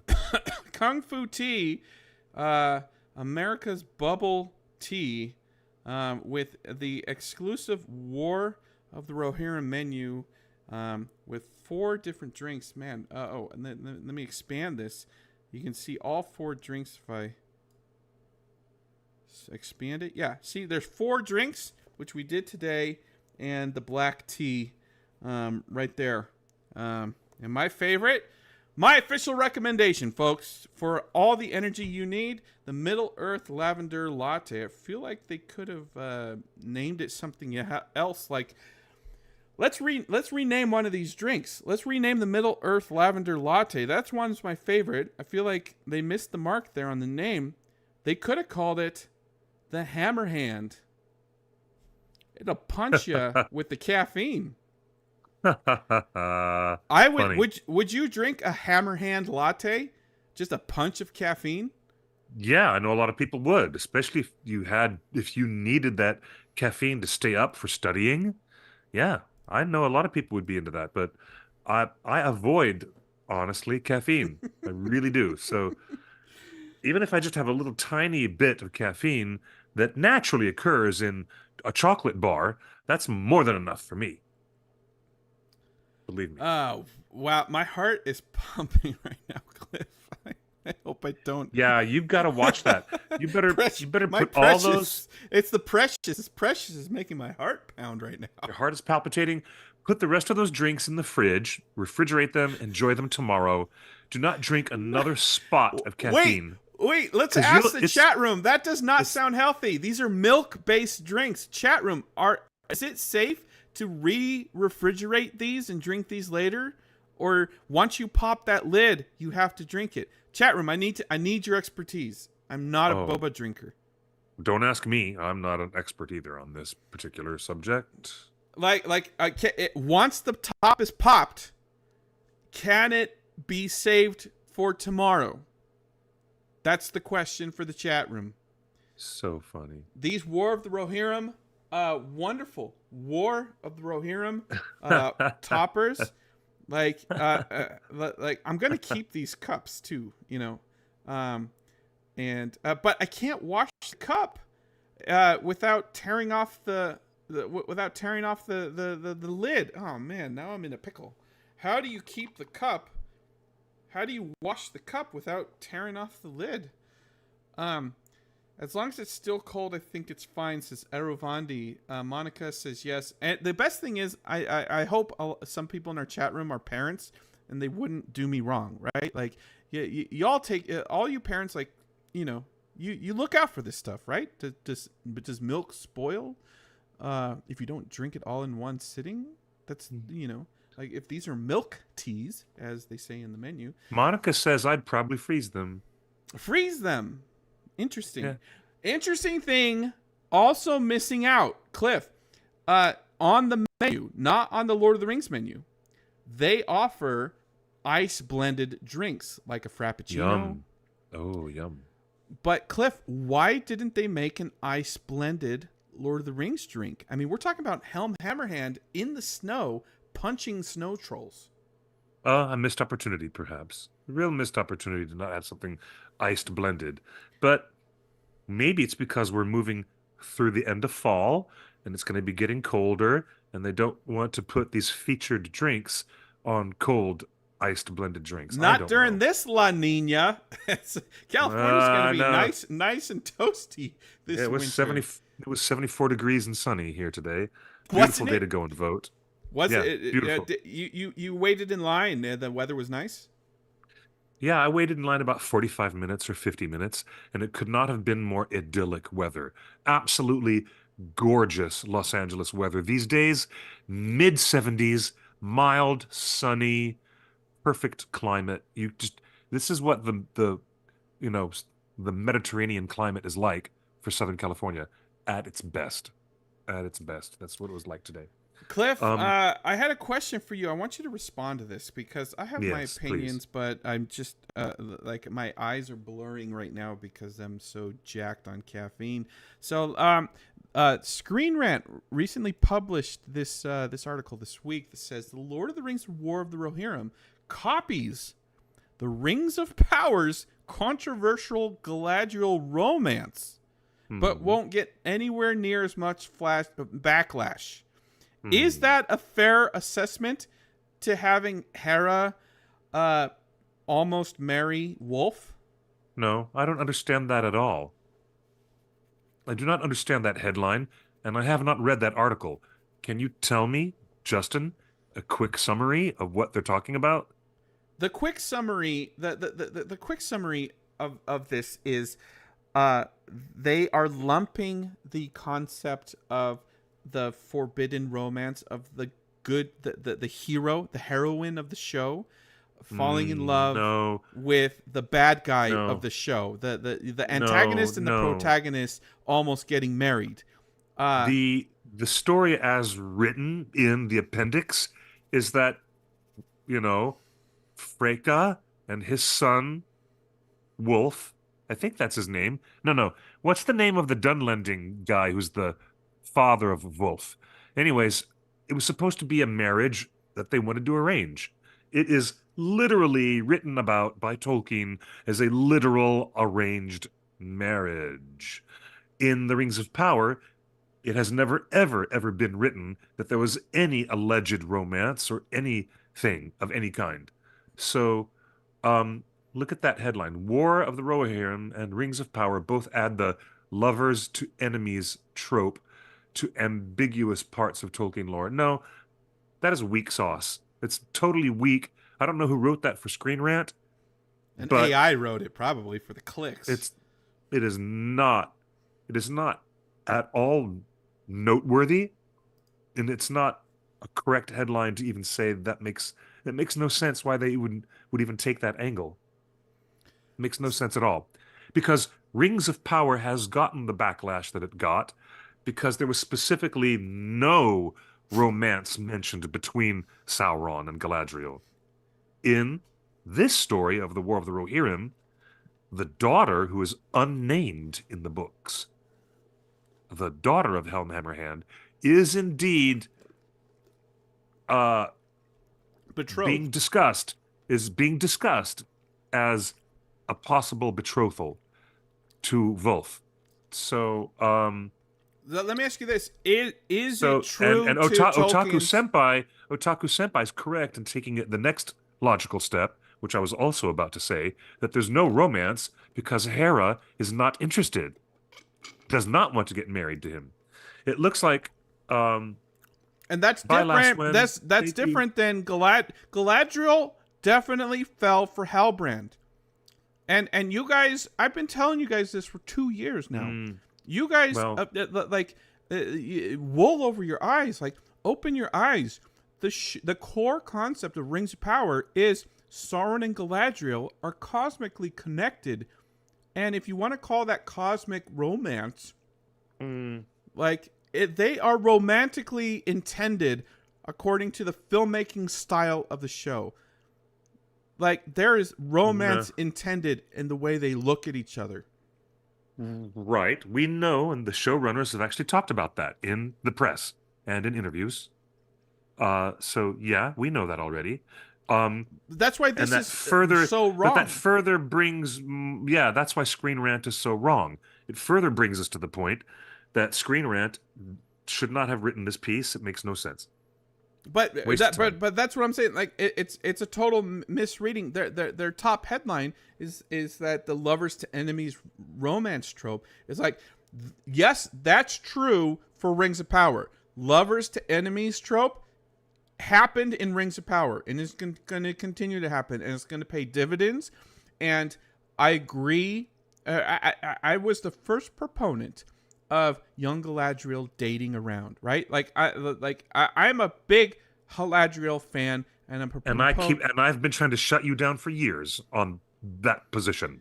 I've been trying to intellectually tell you that Celeborn, her husband, has been the love of her life for thousands of years by now and should be on screen in the Rings of Power. So, Uh uh. you know No, what? he's dead. He's dead. If you don't like pineapple on pizza, some of us don't like Celeborn being kept off screen. Just, there are people who just don't like it. And You know what? that's why the criticism has continued because the showrunners have doubled down in interviews and said, yeah, Galadriel is tempted by an idea of something that she doesn't even want to think about, but she has it in front of her that Halbrand, who still has fooled her and not told her the truth about who he is, Halbrand has gotten much, much, much closer to knowing Galadriel and her thoughts, her personal thoughts, her inner thoughts, and her inner personal passions. Monologue. Yeah. Uh, Halbrand has gotten in there, but that doesn't that happen doesn't mean that doesn't happen no, in War of the Rohirrim. Hera no. never considers the marriage. She like it's not a choice. All right, she's fighting to have her voice. So exactly, Hera doesn't want to be comparison. betrothed. You're right, and Otaku Senpai has also added additional context in the chat, which is quite accurate. But the greatest inaccuracy that people complain about in Rings of Power is not a perceived inaccuracy. It is a proven historical, literary fact that Galadriel had one man in her heart, in her soul, for her whole time walking through Middle-earth, and that was Celeborn. And he has not been provided by the narrative of the Rings of Power. They've just like, let's keep him off stage. I think he's dead. Never found the body, but I think he's dead. So You know let's keep what? on thinking. Let's They're just gonna keep on thinking that so that they can have the contrivance of Halbrand bringing in his deception to get closer to Galadriel. And of course, she's like, the door is shut. What did she famously say at the end of season 2? That door is shut, baby. No more. You got close enough. You're not getting any closer. And that is kind of like turning off the faucet. The writers are shutting the water off. They on spent the that whole storyline. season 1 Yeah. on the romance, they did. so that So- it's confirmed. But I'm saying, let's go to the tape. Cliff, I need you to respond to this. Okay. What are you MVD gonna Pyre on Twitter says Reddit being right for once. Cliff, take a look at this. What? Oh, let's bring it up full screen. What does it say? If the show adapted Galadriel's in-text marriage, it would be deader than a skunk. According to this post on Reddit, theirs is not an impressive love story, Celeborn and Galadriel. They tend to go their separate ways. She tends to leave him behind, and he waits until the Fourth Age to reunite in Valinor. While it is true that elven couples spend long periods of time away from each other, when Galadriel and Celeborn are together, their dynamic falls flat and mediocre. She talks down to him. He is the furthest thing from being her Prince Charming and acts rather grumpy. Any faithful adaptation from the text would be a terrible romance.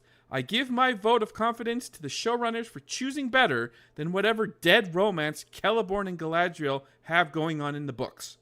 That's an intriguing take, but I totally disagree with it. I'm intrigued by that take, but it's not a great take. I agree with the take, but so you want to well you agree with it because it supports your desire to have a show that is pulpy and has this kind of pulpy romance stuff it's all cosmetic dross to me. That kind of romance isn't the kind of romance that elves have built into their cosmology, into their lives, because of the way that they're immortal, the way that they burn and use up their soul, which Professor Tolkien calls a fea, right? There's something about what you want which doesn't jive, but because you haven't read all the History of Middle-earth series and all the unfinished tales, there are all these different directions. Some of them that they very don't have the incongruous, rights to. They don't have the because- rights to, but carry on. But the point is that Professor Tolkien did not settle down in his own creative mind, settle down to one type of narrative that Celeborn and Galadriel were definitely going to have. He kept tinkering with it, and he wasn't satisfied with it. So this person that you're pointing out here, who makes this particular take, such a hard, specific take, So confident is this person in their particular hot take that they have a crummy romance is not in any way intellectually honest and saying, well, Professor Tolkien really didn't settle down and decide what kind of a life story. Celeborn and Galadriel were going to have lots of travels, lots of wanderings, lots of separations, and coming back together. But who's to say that they would be like dull as toast? Why is this person Well, thinking if Tolkien that their was romance is dull undecided, as toast? if I Tolkien mean, was really. that undecided as you are emphasizing, then it makes sense for this opinion to be valid, and it makes sense for McPain, the showrunners, to share this opinion to say and to say that romance is not even interesting to watch. It's a dead romance. It's not even interesting for television. He is a dead doorknob, and she does talk down to him. And he is the furthest thing from being her Prince Charming, and he acts rather grumpy. Do you have a counter to any of these points? Only in some unfinished versions. And Professor Tolkien was not certain about it. So if Professor Tolkien is bloody well not certain about making that powerful assertion, then you can't either. There's no way you can take this man's words posthumously and assert that as such a strong, heavy-handed take when the professor himself was not ready to make a powerful assertion about where their narrative was going to go. As two characters, they are cast across a very wide canvas. There's a lot of time and a lot of history that happens under the belt between this relationship. As there is no chemistry on the page. Years together. There is no chemistry on the page. How do you assert that? How can you even say that? How do you assert that there is? How can you say that? How do you assert that there is? Well, I don't imagine if the showrunners can make up all this poppycock about Halbrand getting into Galadriel's romance zone, then they could just as easily have had Celeborn being the character who was on screen getting into her romance zone. They could have just as easily have done it that way, but they didn't. So that's fine too. But there's a great deal of intrigue in Sauron fooling people and manipulating people, which is why season 1 puts the seeds in the ground and starts to slowly develop them. And I mean that. In the second season, we get full-on kinetic energy with the level of deception happening right in front of our eyes. But that slow burn of deception, the mystery boxing of Sauron through all of season 1, that was certainly a choice, but you've got no valid standing, Justin, to say that a romance between Celeborn and Galadriel would be automatically dead on arrival. It wouldn't be. Why do you default? Why do you default to saying that? Why? Because it's not on the page. So first off. Oh my gosh.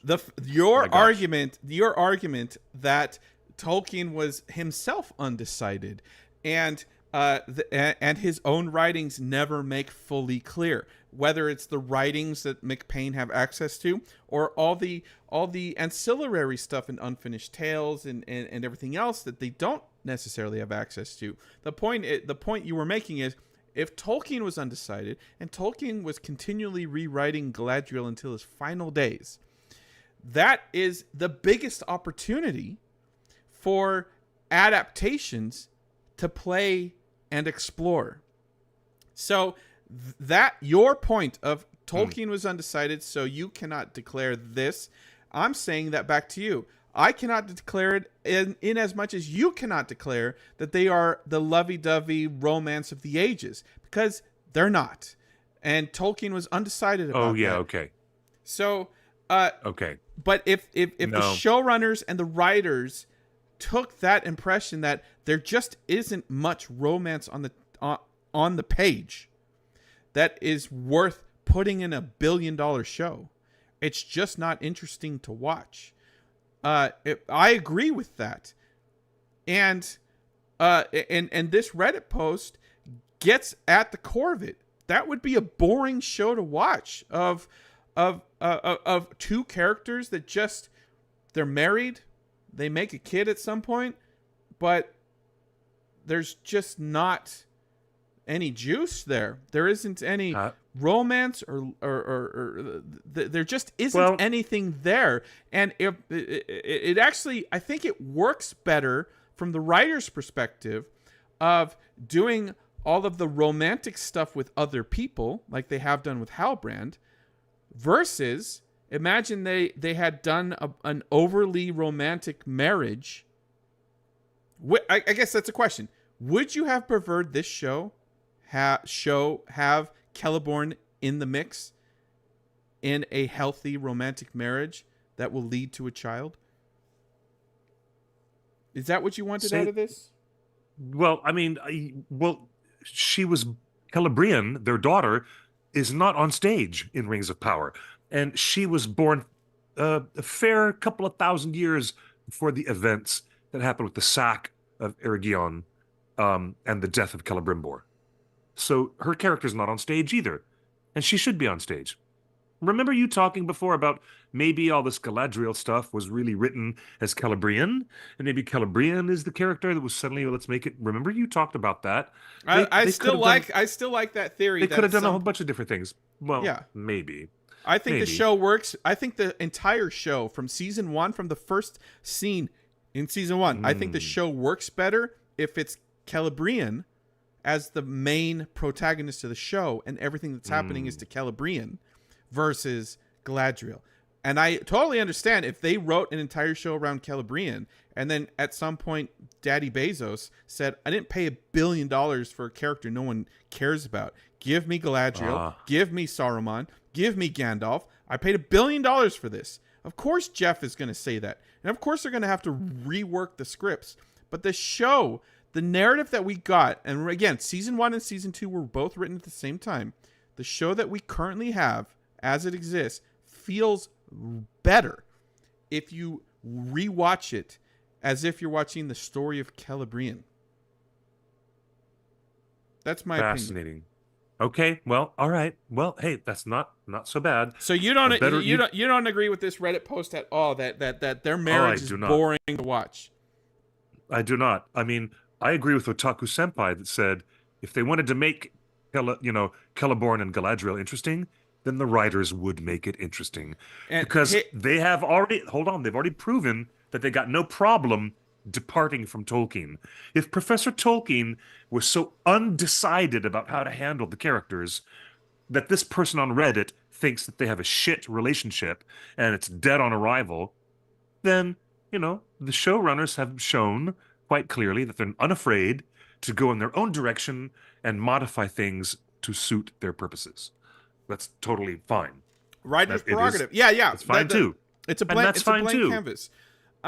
So let's take this a step further, okay?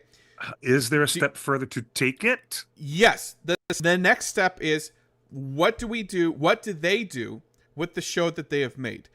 Celeborn is potentially dead, but maybe not. But she thinks he's dead. Okay, that's where the show is. At some point, they have to introduce him. At some point, Celebrian has to be in the mix.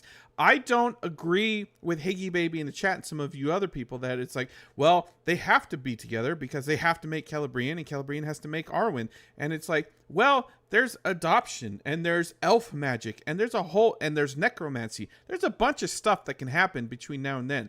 So the question I have for you, Cliff, on this particular subject, let's stay with this topic, which is the romance of Celeborn and Galadriel is boring. It's a boring marriage, and she talks down to him at all times. That is unsubstantiated, not true. But if you can if you're going to inject fiction into this equation, then how can I respond to this equation except saying that's not accurate? Does that make it more difficult to introduce Celeborn in future seasons?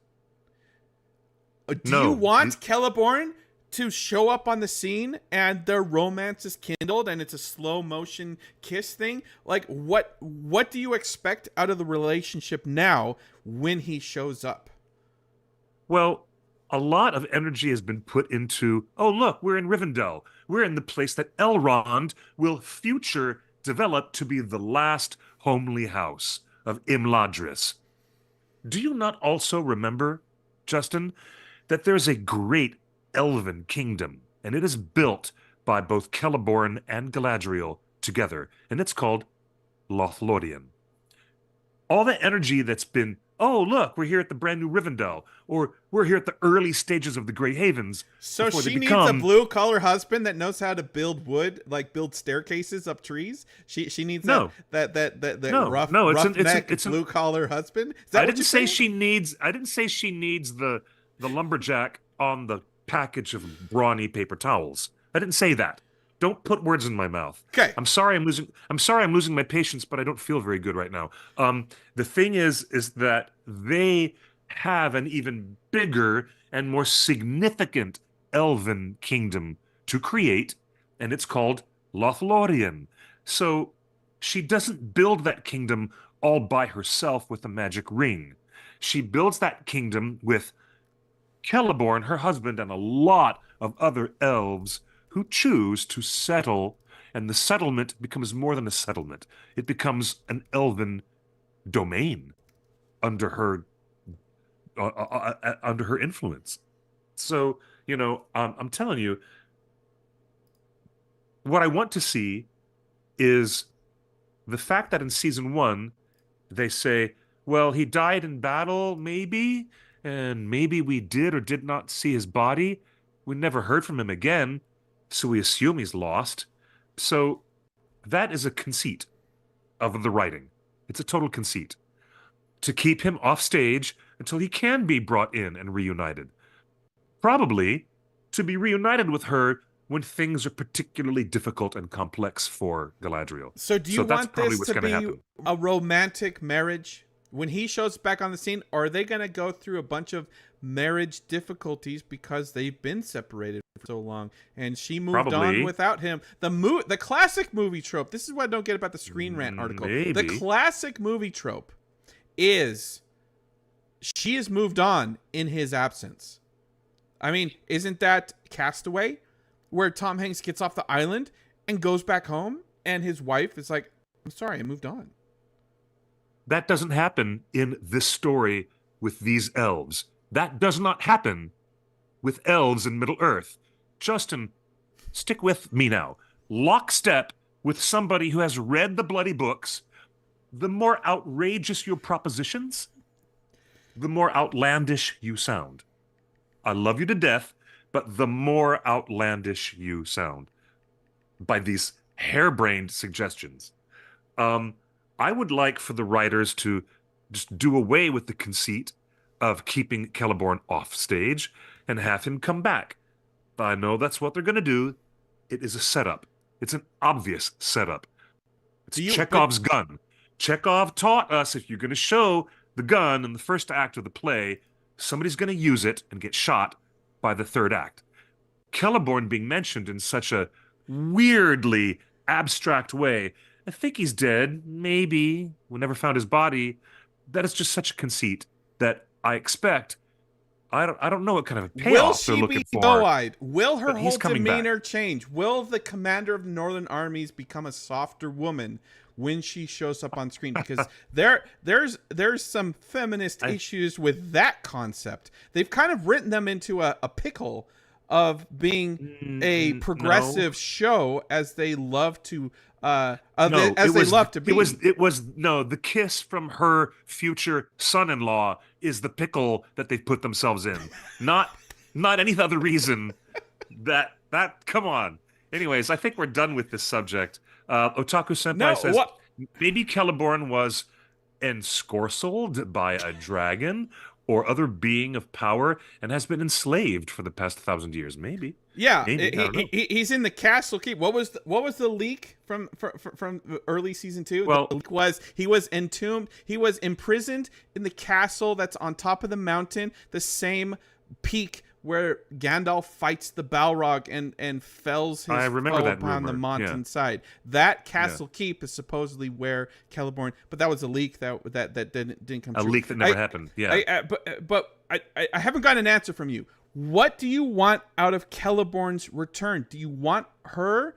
Do you want this up to be a very romantic thing, and her demeanor softens in his presence, or is it a difficult reunification because they have been like, what do you want out of this? Because this goes back to this Reddit I have a post, which simple is answer. their I want relationship.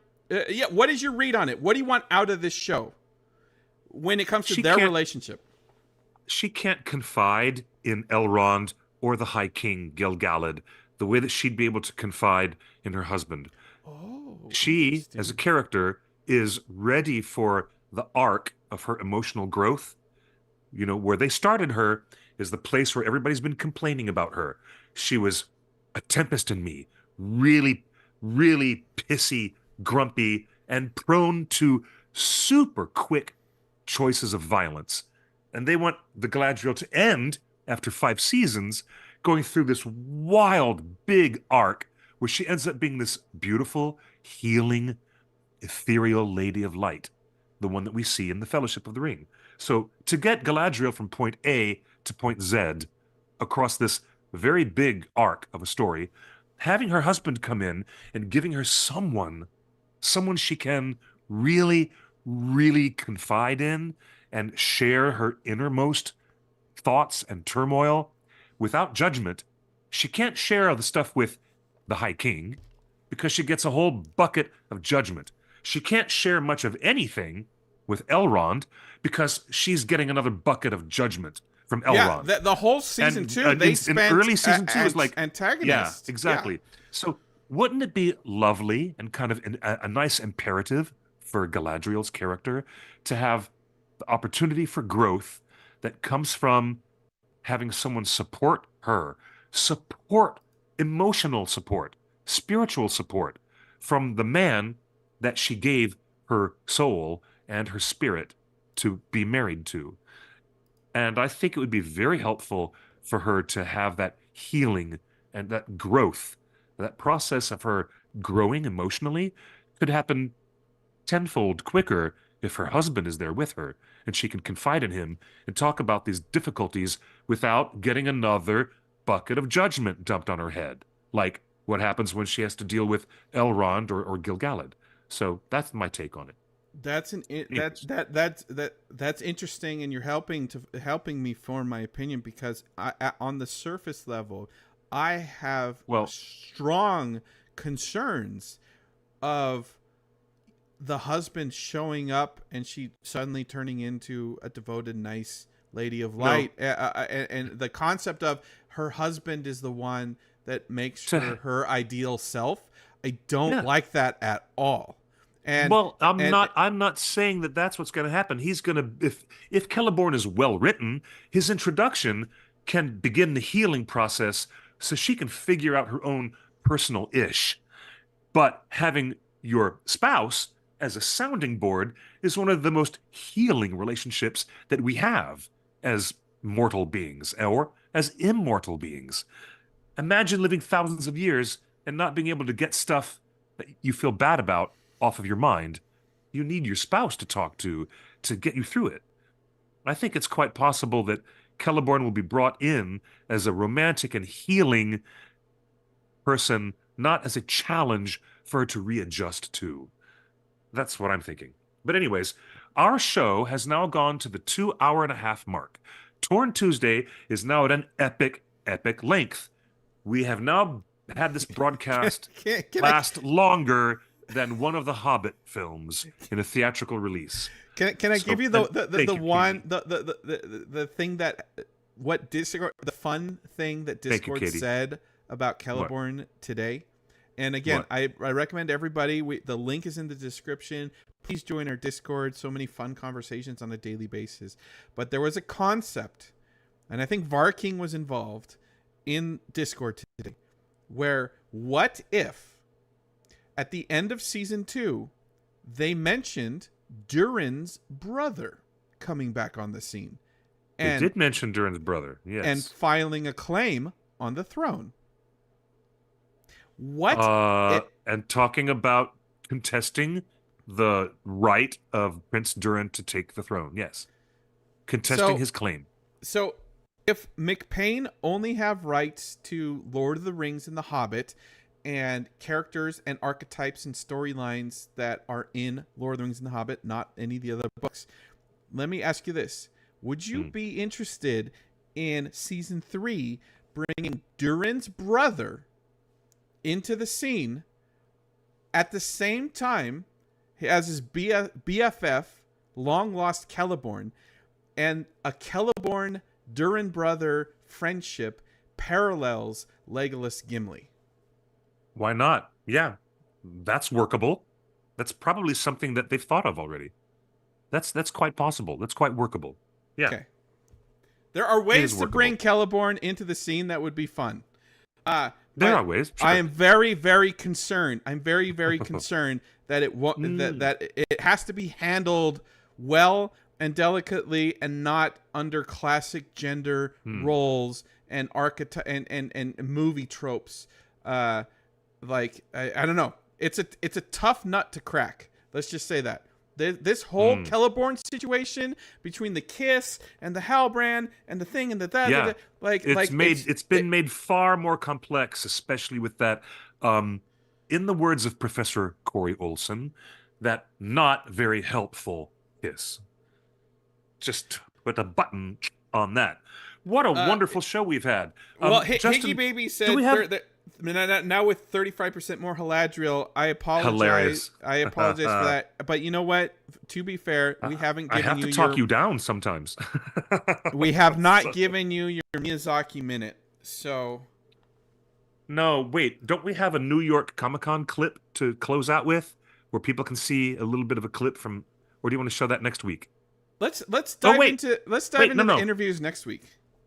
I'm jacked up on caffeine. So I'm ready to go. If you want to do this, let's do this. Well, phase 3, hour 3. We're going into New York Comic Con. No, Cliff, you just approved it. We're going. We're going. I just thought it would be an interesting clip to close the show.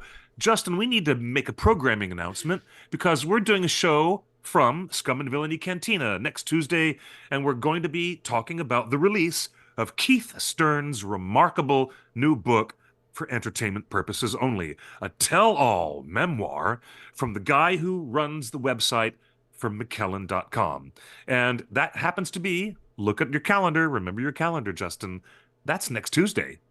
We're going to be doing the show with Keith from Scum and Villainy because it's the book launch party of the big behind-the-scenes story, the book that tells all the secrets, well, most of the better secrets anyways, of what it was like for the production of The Lord of the Rings, written from the point of view of someone who knows. I can't wait to read this book, especially with all of the internet memory hole that people seem to forget. There was a huge controversy over a gay Gandalf. And Keith, as Ian McKellen's webmaster, Keith was at the forefront of the first anti-woke mob before woke was a thing. And they fought the bigots. It's just bigotry, straight up. It's just bigotry, right? And Keith Stern was Ian McKellen's guy online that fought the bigots and said a gay Gandalf is not going to ruin Tolkien's Catholic story. It's not. That's very true. It's also worth noting that Keith Stern is the author of the best-selling book Queers in History, which is a wild omnibus of every single person, literary, author, painter, sculptor, politician, television actor, personality, writer, poet, playwright, who may or may not have been part of the LGBTQ community. And his new book is called For Entertainment Purposes Only. And there's a book launch party that they're having just next week. So we're going to put a big story up on theonering.net, and everybody can see more about it and come to the event next Tuesday if you're in the Los Angeles area. Someone in the chat room, Anonymous Girl, says, do you guys know why ROP hasn't been renewed yet? I don't know how many times we need to tell you guys this. We tell you guys every week. We've been telling you since December of 2022. Season 3 is renewed. Vernon Sanders, the president of Prime Video, has said Season 3 is renewed. Jennifer Salke, the head of Prime Video overall, Amazon MGM Studios has said season 3 is full go ahead. We're assembling the writer's room and the McPainers cracking. McPain were on the red carpet of their own premiere saying, we are in the writer's room right now breaking the story. I don't know how many times I need to tell you guys this. Season 3 is renewed. They've said it's renewed. They've been saying it's renewed for a year and a half. I don't know what other Twitter accounts or what other fan accounts are telling you guys that we're waiting for a renewal notice. It's renewed. It's happening. Mm-hmm. And because it is. They haven't tweeted it because X is a toxic cesspool. Why would they tweet anything that is kind of positive when trolls are just going to attack it? We've been telling you here on this show, it's renewed. You just need to accept the good news as good news. Just accept it. The show is renewed. Season 3 is moving forward. They have a writer's room. In fact, we know who some of the writers are. We told you guys 3 weeks ago, writers from The Crown are currently writing the show. That means it's been greenlit and it's going. And just this week, you know what? Let me bring this up on screen. Let's go full screen on this, Cliff. Lord of the Rings. This is the film and television. What just happened? You really are on caffeine right now, my friend. It's beautiful. God. Come on. It's a thing of beauty. Look at this. Lord of the Rings. This is the Film and Television Industry Alliance in development and pre-production. Last updated 11/4. Today is November 5th. Yesterday, on this official Industry Insider website, it says shoot date is currently scheduled for January 31st, 2026.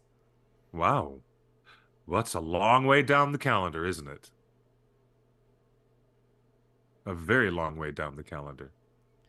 So, I don't know what else confirmation you guys need. You have the head of the studio, you have the head of the company, you have the showrunners, you have writers, and you have industry production websites giving you start dates. So, Cliff, wow, this is as real as it gets. That's pretty clear. Yeah, it's pretty clear news, isn't it? It's so clear it hurts. It's so clear it hurts. So please, tell all your friends. Tell all your friends. Yeah. It's greenlit. Amazon is not Netflix. And we're thankful for that. 7 years ago, when they announced this deal, I raised my hand and said, Amazon might be the best thing that ever happened to Lord of the Rings because Jeff Bezos has infinite money. He figured out an infinite money glitch on life, and he's spending billions on this show. They don't need the big numbers. They don't need algorithms to tell them it's a hit. He just loves Lord of the Rings, and he's making $1 billion show, 5 seasons with it. This isn't Netflix. So please, I'm so frustrated over people saying, when are we going to hear season 3 is greenlit? It is. It's working. We have a start date. There you go. That's good to know. I'm so fired up right now on caffeine. You are. You're way too fired up, but it's great. It seems that's very much an affirmation that Prime Video is backing up season 3 and going all in, full tilt. Full tilt. So I want to say thank you to the audience for joining us for this extraordinary 2-hour, 38-minute long broadcast of Porn Tuesday. It's been really an amazing show. Quite amazing. We learned a lot. We learned a lot. Well, let's recap. It's been a long show. Let's recap. Cliff, I mean, we started off with some tough news. That was very sad news about the death of Greg Hildebrandt. He survived his brother, Tim Hildebrandt, by about 16 or 18 years. On Halloween night, we got the news very, very late at night when I was unable to do anything about it. But we learned of Greg Hildebrandt's death on Halloween, and we mourn his passing because he was one of the most amazing, and his brother, both of them together, were two of the most impactful artists in the world of fantasy and, of course, in the world of Tolkien fandom as well. Very much so. I mean, the fact that Lucasfilm.com is talking about Lord of the Rings, I mean, like these guys, John Howe, was himself inspired to get into art Yeah. because of those guys. And as we showed you earlier in the show, it looks like the Rings of Power show is taking a lot of inspiration from the colors and the Quite a aesthetic few. of Yeah. the Brothers Hildebrand. And I Taking hope some the aesthetic, show, some shots and some of the looks of the shots. Yeah, very much so. dude, imagine Rivendell in the show looks like the Brothers Hildebrand that we showed earlier. All bright and shiny and golden. Yeah. Different Well, architecture, you know. yeah. Yeah. It sounds cool to me. That sounds really cool. And then we did a lot of coverage reviewing a variety of beautiful beverages from Kung Fu Tea. We did a whole lot of that. There's your Arnold Palmer lemonade black tea mix. Delicious. Whew. Do not drink more than one drink at a time, I promise Yeah, you. do not do that, sir. My Look what happened face to you is now. as red as my jacket right now. Oh, and we also have Katie reminding us that the Prancing Pony podcast, episode 131, just like the letter, had that great interview, the guys interviewing Greg Hildebrandt. So we'll go check that out. Yes. And we thank showed you the Funko Pops. Katie. I'm losing money. I spent $30 on these drinks today. I'm about to spend another $30 on Funko Pops my. for War of the Rohirrim that are Wow. shipping this week. This week Yes. they're shipping. Also, the visual Funko guide Pops. to War of the Rohirrim is shipping this week as well. Very excited that somebody out there got a deal for some merch. That's really good that there's merch happening. We had an endless debate about pineapple and the pluses and minuses of the existence of the fruit in our lives. And I will not debate the existence of that fruit in my life. Not again. It does not belong been quite a on show. pizza ever, and I'm going guys to are too judge funny. you as a friend that you Okay. eat pineapple on pizza. Bring on the judgment. I'm used to it. I'm, of all people, used to it. And we also had a very interesting conversation about Celeborn and his usefulness in the narrative. And I spent about another 20 minutes taking down somebody else's really bad take from Reddit. But anyways, I it's been shared a it very because I enlightening agree show. with that take, and if I agree with that take, I think some people in the writers' room agree with that take, and they've made No. decisions in the show that imply that they are aligned with that take. Who knows what the show, how romantic the marriage of Celeborn and part of me thinks this marriage will not be romantic, and Celebrian will be adopted. That's bizarre, but we'll leave it at that. I want to say that's a really bizarre take, but we'll leave it at that because we're gonna wish you guys a beautiful evening and take good care of yourselves and do not get over caffeinated. Again, we have a special broadcast next week for Torn Tuesday, talking about the release of this very cool book. Expect a feature story to be published either tonight or tomorrow on theonering.net about Keith Stern's new book for entertainment purposes only. And how about that? There you are, Mr. Boba Caffeine Face. Too much. Okay. I hope you have. I'm going to use these. I'm going to put these in the fridge with my toppers. No, you're going to save one for me because otherwise I'll never get one. Thank you for Go with looking the out. chat room. The chat room invited you to drinks. I will. I'll go, but I still have to get on a train and find my way to Cerritos to get out there for one. Oh, Cliff, Justin, I have an event for you to go to. And if you, okay, great, thank you, Katie. That sounds fabulous. And final warning: the first preview screenings that fans are attending start Saturday. So yeah, this coming Saturday. And again, the visual guide started shipping this week. So we expect spoilers. We expect to know what happens in the movie. We expect people to talk. So I think Cliff, you and I will have to decide how much do we reveal on this show based on what people see. Not much. Let's see what happens. There you go. Okay. Lots of love to this beautiful audience. You've been with us for an epic program. Um, oh yeah. If Kung Fu Tea takes online orders, I'm going to be a very lucky man. I'll order some cans of tea. Um, Justin, you're the best. Thank you for co-hosting with me. I see people Hilarious just jumping at the end. Troy, co-hosting. I see you. Everyone in the chat room was laughing their butt off while I was tasting these War of the Rohirrim Kung Fu tea drinks. It it might be one of Thank the you, Troy. funniest segments we've ever done on the show. I'm so over caffeinated right now. I'm going to sleep so well tonight. But we highly You're recommend gonna rewinding the show and you'll sleep in a couple of watching days. watching what happened. After the election results, I'm going to need to sleep for a few days. Yeah, me too. You're so awesome, by the way. Beautiful, beautiful time spending election night with you guys in the live chat. Thank you for joining us on Facebook, Twitch, Twitter, and YouTube, and everywhere in between. Look for us on our Discord server. The best conversations are happening right there. Me, I am going to say you can find me online, Instagram and Twitter at QuickBeam2000. And as we sign off, wow, 2 hours and 46 minutes. This is almost as long as a Peter Jackson movie. Wow. I had a lot to drink. Yeah, you did. Bless your heart.